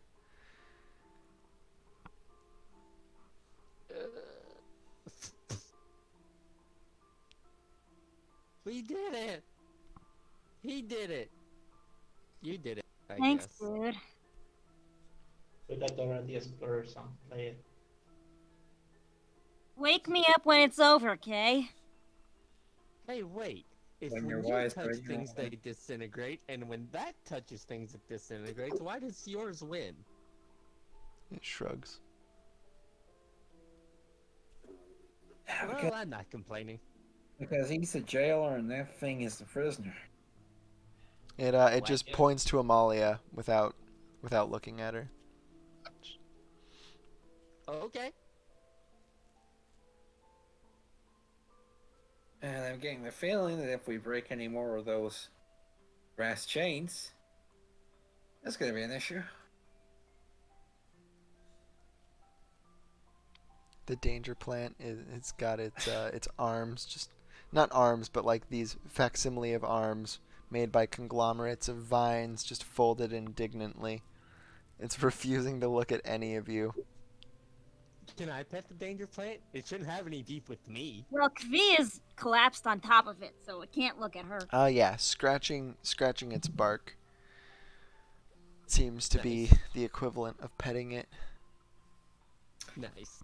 You did good. So, how did this encounter start again? What was the trigger for it? I mean, I know Cecil did, but I have the trigger was the things underneath the gears ambushing you. Oh, so it wasn't with Cecil. That's fine. Cecil initiated the chain thing, but you know that was But if tangential. Cecil hadn't done that, the chain would have held. No, it was gonna start struggling against the chain when you guys got ambushed, anyways.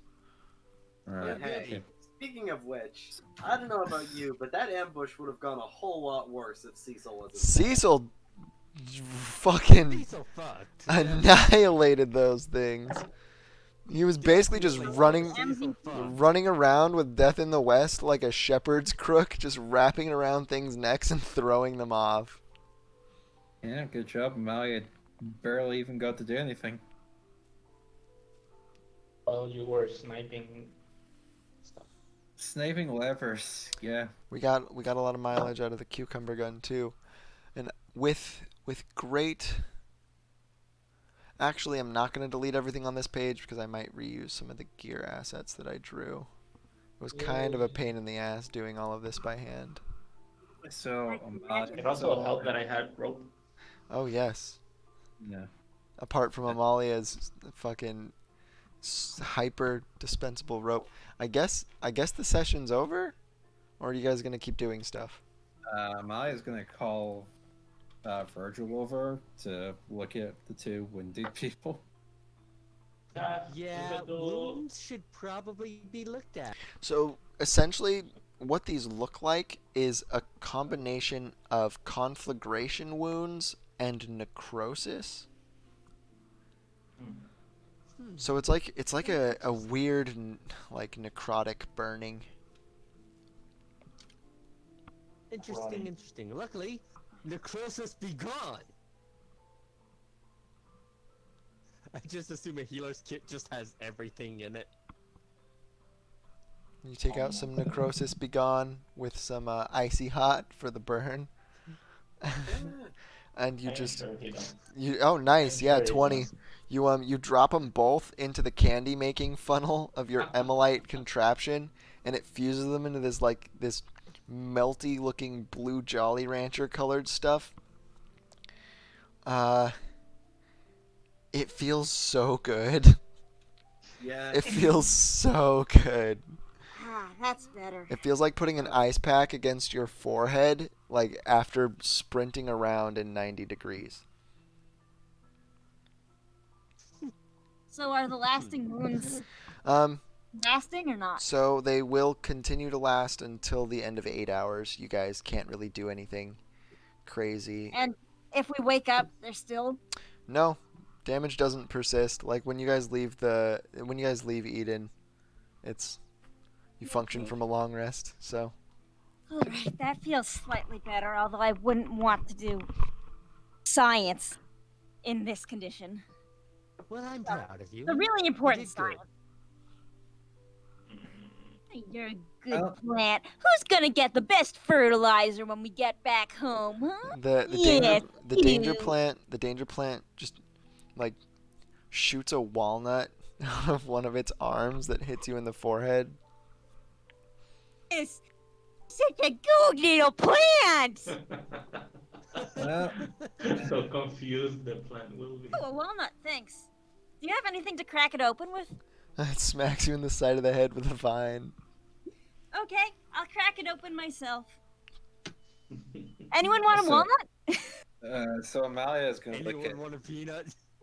So Amalia's gonna look at Cecil and Kavian's gonna say, "Well, not for nothing, but I don't think you'll be doing much more exploring today." No, I could imagine not, considering I am missing an arm. Oh yes, you need some necrosis be gone too, don't you? Yeah, he does. No, it just feels good. Doesn't restore the arm yet. Takes 8 hours. Yeah. But it's So, less distracting too with it. I guess. All right. So what we'll do then is, she looks around. Virgil, Hmm. me and Albus will continue on for a bit and see what's down there, and then we'll regroup here and wake up.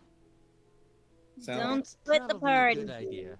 The last time we had a bit of a break in Eden, we woke up, so we should try and get as much done as possible before we do. Hey, Which reminds me, he glares at the corkscrew scar. What the fuck was that? No well, response. that was the indestructible. I got a skedaddle, so let's just assume that Cecil and Yeah. just vibe in. I'm just basically setting up for us to look into the next room and then wake up. All right, Well, fantastic. if they're chilling behind, you guys can do that. Cool, fantastic. So as she goes on, Amalia's gonna look at you, Virgil. Virgil, Hmm. do you mind if I ask you what might be a personal question? Is it about my serums, or, like, literally me? It's more about you than it is about your serums. I just want to know, why do you want to be a doctor in the first place? Well, Because there's a lot of shit in the SVI district, and when I was out of there, I wanted to make sure no one else got put in that situation. That's all. you see, The crippled, the homeless, the crippled, they all went there. yeah. And yet, when you find a old man who you think might help you, you kill him. In fairness, it was Several brain times surgery, over. right? In fairness, See- hear me out. He might hold the key to immortality. I'm still holding out hope for that. See, Virgil, there's not a lot of jobs in the world that say more about a person than being a doctor. As far as I can see, there's about 4 real good reasons why.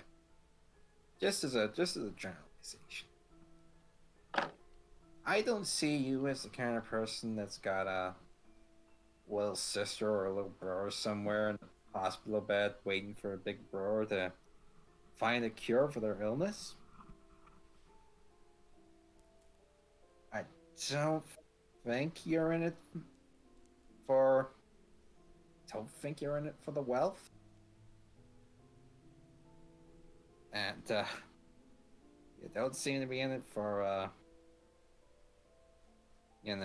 doing no harm.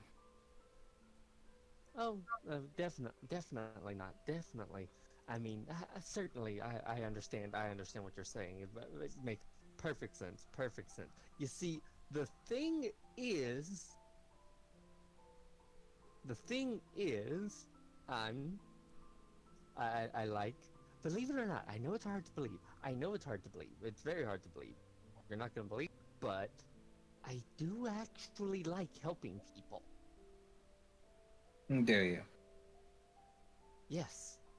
I offered to do that brain surgery own plant, Gramps. Out of the goodness of my heart, not because of fucking Was it? Canaan, where things are actually civilized.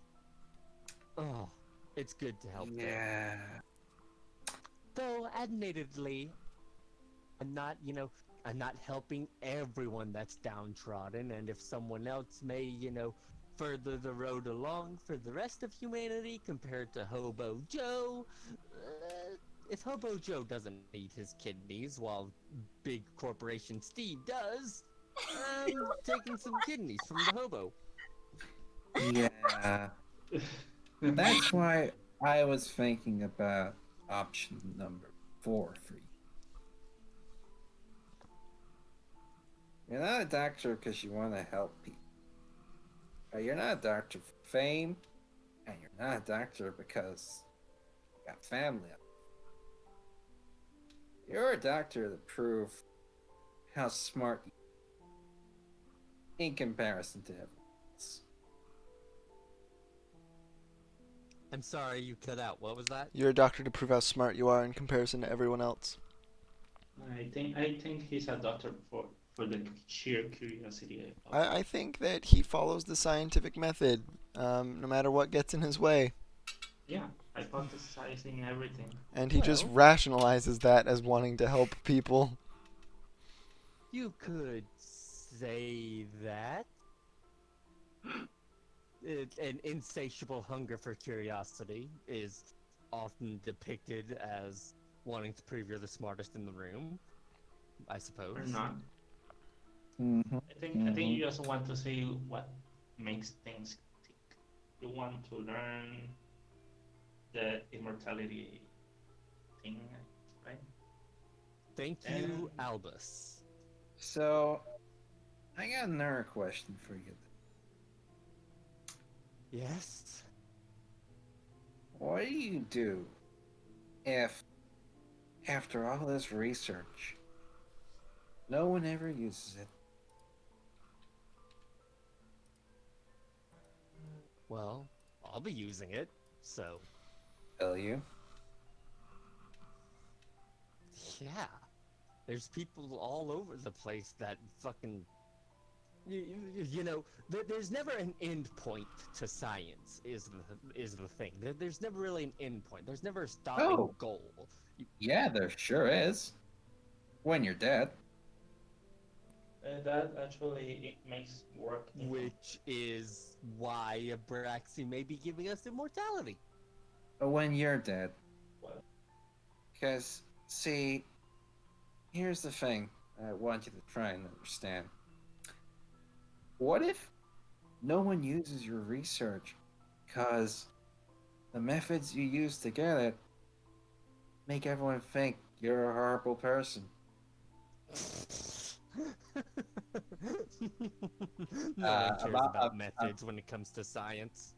Amalia is just standing there smiling at him.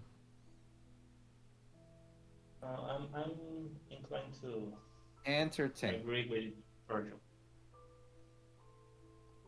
Now, what are we doing here? What are we going to explore to the south? That's the aim of the game, dear Albus. Right. So we're not leaving, or when are we leaving? Well, I mean, theoretically, if you want to leave now, you can just hop off. He cracks a smile. Yeah. There we go. What? I'm It's an starting, honest. I'm starting to get both you and Cecil, actually. You know, grow up in a shit place, you get a few fucking Yeah, morals here and there. yeah, It's fine. yeah. You don't really have a value on not just other people's lives. You don't seem to have much of a value on your life. Well, I mean, I can't exactly advance medicine if I'm dead, so I do try to at least take some basic care of myself. Yeah, yeah. Amalia, you notice something out of the corner of Okay. your eye. So, you do. The timekeeper, who's chilling with you guys over here, as always, the grandfather clock amulet around his neck, tick, tick, tick, tick, tick, is accompanied by something. There is a single silent wind chime that's dangling from the face of the grandfather clock, just kind of idling up against its mass. Oh fuck, that's what he did. He hit the wind chimes.